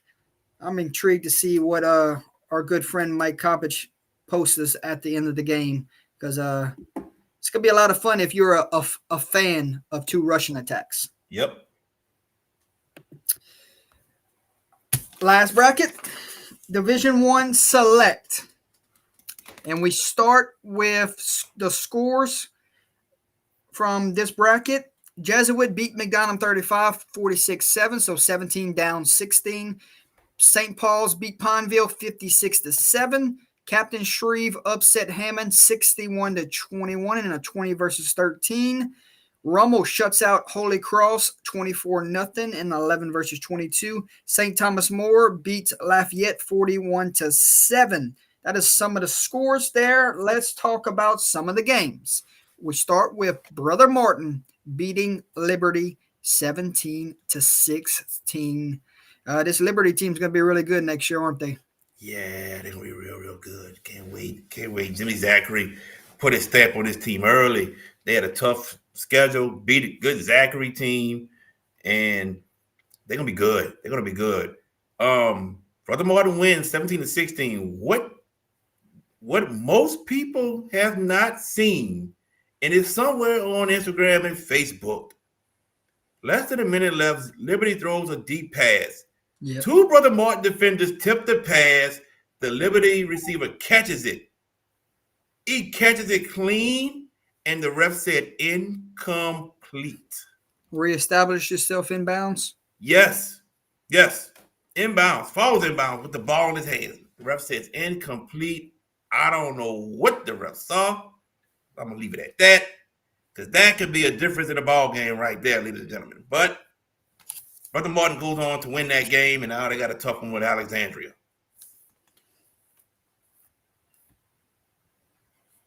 Yeah, this is actually very fitting that my guy Levance in the chat right now comes in here at this same time, because you already know he's already ready Yep. just to kind of see this matchup with Alexandria and everything. But man, a good game.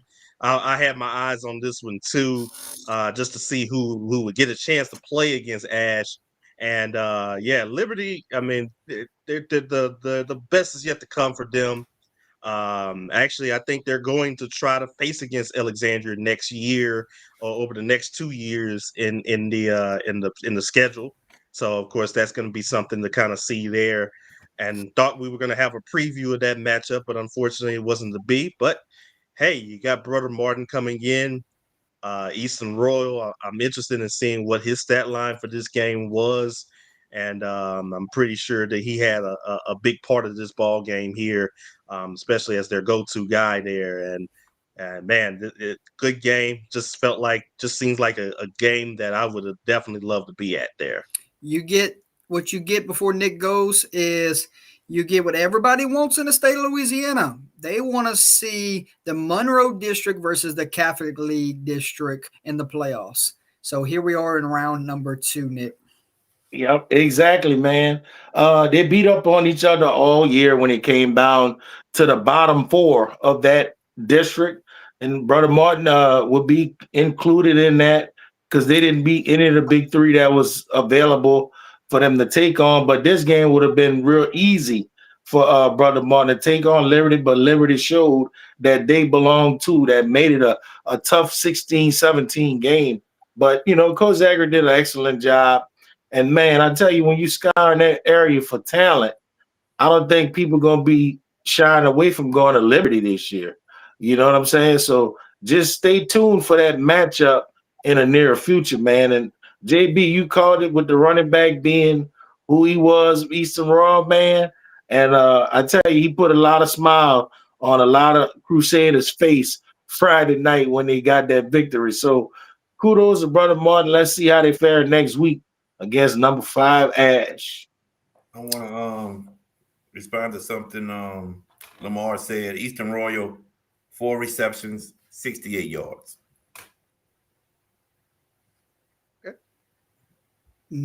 Not your best day of work.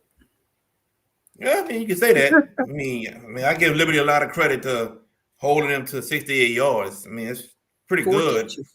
Yeah. We go to the rematch from week 10. Acadiana 29. Karen Crow 21. Karen Crow's season ends. Karen Crow's going down to 4A next year. And who knows when we see this matchup again if they don't meet in the regular season these next 2 years. And they need I don't to, know man. if they're on. I don't know if they're on the same schedule. They need to meet each other. It's a big time rivalry. It's a big time rivalry in that area, Acadiana and Karen Crow. I would love for that rivalry to continue. I mean, it's big time.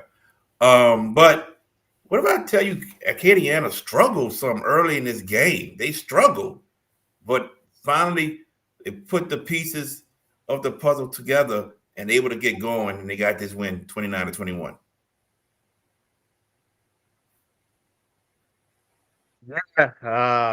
Yeah, again, I mean, just for Acadiana to kind of hold this Karen Crow offense, keep them in check a little bit there. Only allowed 21 points here. I mean, this was a Karen Crow team that obviously had put up a lot of points this season here. And again, to hold them in check here, that says a lot there. And again, looks like Karen Crow continues to roll right along here. Even after their start of the season here, where Acadiana. I guess they were trying to get things figured. Yeah. trying to get things figured out there. And now they're at that point here where they're getting it figured out. They're getting it figured out there. So shout out to the Rams.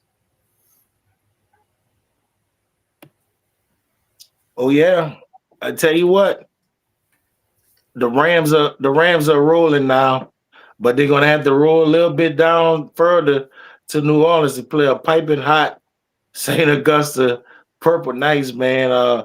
We looked at how the Karen Crow and the Acadiana game went.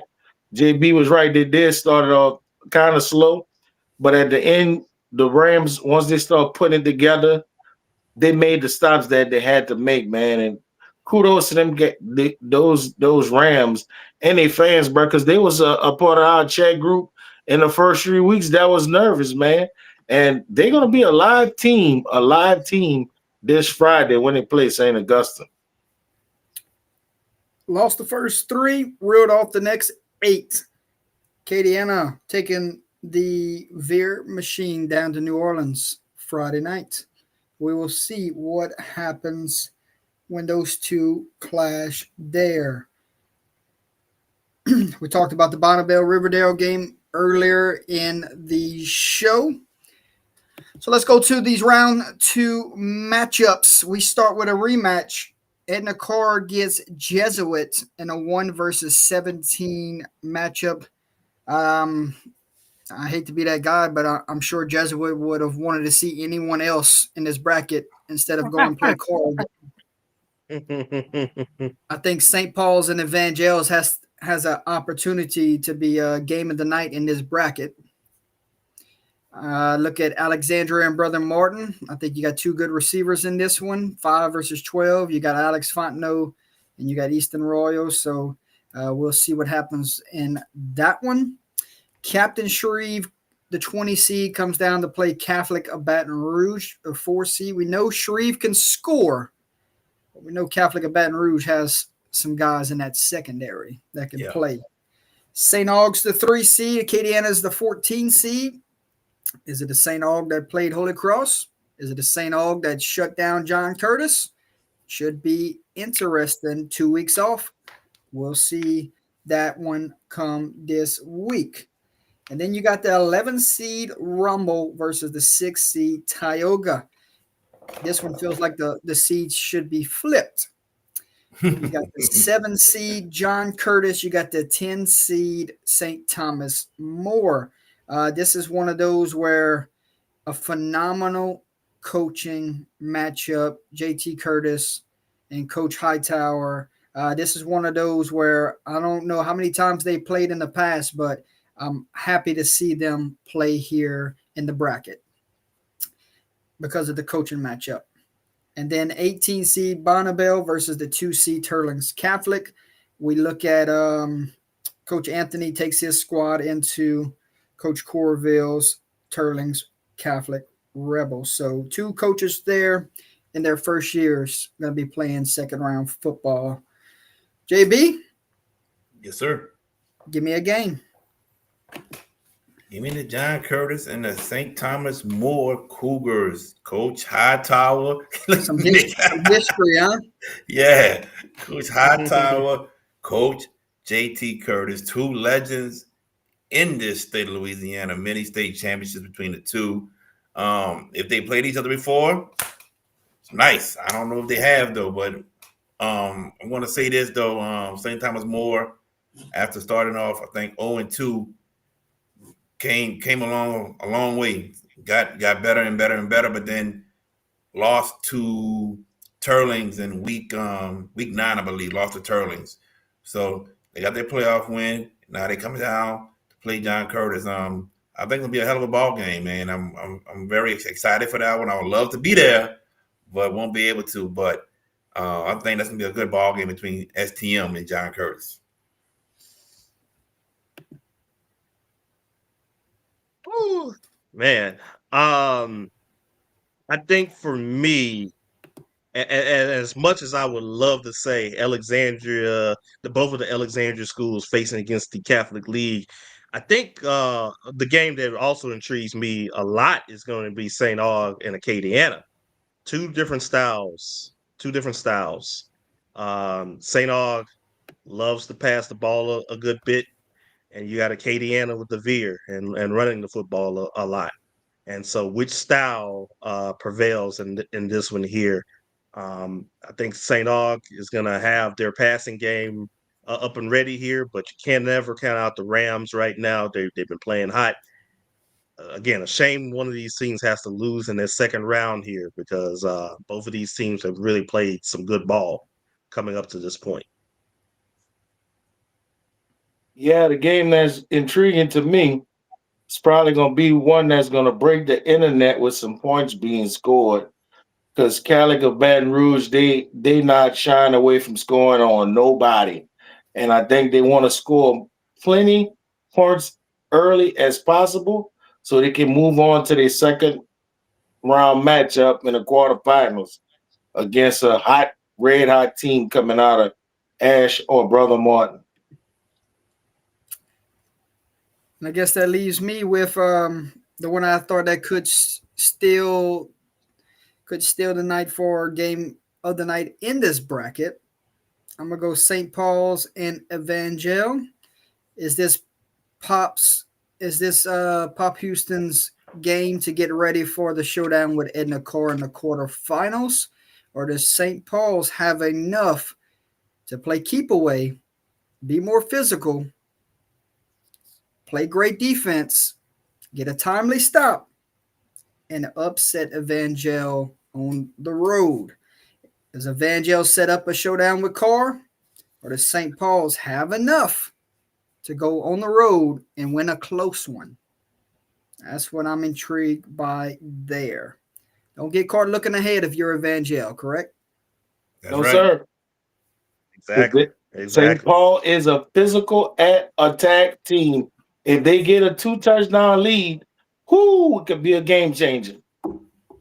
So we know we have some great second round matchups. JB, final words as we close out this one tonight. Thank y'all for tuning in. Number one, any games you're going out to this weekend, be safe, be safe, be safe. That's the main thing. Be safe. Kids, stay close to your parents. Don't leave your parents' side. Got some good games to watch. Under the Lights, game of the week is Iowa taking on Northwest. You can catch that game. What time did your pregame start? I think I put 6:55 or 6:50. We're going at 6:30. Okay, 6:30. So when I put the graphic up, they don't mind a 6:50 or 6:55 is 6:30 Under the Lights. We have the Hassel Out Show game of the week. We have Bell Chase against Opelousas. Our pregame will start at 6:45. So make sure you tune into our shows this week. The Hash It Out Show Tuesday and Wednesday. We're going to start at 7 o'clock. Under the Lights, they will be on Wednesday at 8:30. You got the Nick Network Prep Report Thursday morning at 11 o'clock. And Lamar, what about you, my man? No, well, our radio show unfortunately is off for the season and everything else like that. But hopefully, I should still be able to do a few things here. We'll definitely see what happens here. But I always got this one right here. Lamar, right here, yes. Lamar, you're more than welcome to join us on Wednesday night to make some picks, or you're more than welcome to join us Friday night for the recap show at midnight. Your choice. Either way, you're on the road late. Gotcha. Absolutely. No matter what, you're going to be leaving after midnight if you come meet us. So I just wanted to throw that in there. So don't put yourself in jeopardy. Hey, you hear Lamar on the original around 10:15, 10:20. Oh, yeah. You're calling the original on the radio. Yep. Mm-hmm. Yeah. So we got that as well. So we can't forget about that too. I guess my final words here for the night is, man, again, we're close to Thanksgiving week. This is a great time of the season. You're gonna have a lot of good football out there. Those teams really wanting to add some turkey with their football. Stay dry. I think that's the other thing about it. I know there's some rain coming for some parts of the state here, so hopefully we don't have any elements affecting the ball games and everything else like that. Stay dry, stay healthy, and just keep Everybody on getting pushing for your upset this week dreams. because of the rain. Man, mine is simple. It takes a lot to be a student athlete, number one. It takes a lot to be responsible as a player, number two. But as a coach, it takes a lot of hard work and sacrifice to get your team to that next level.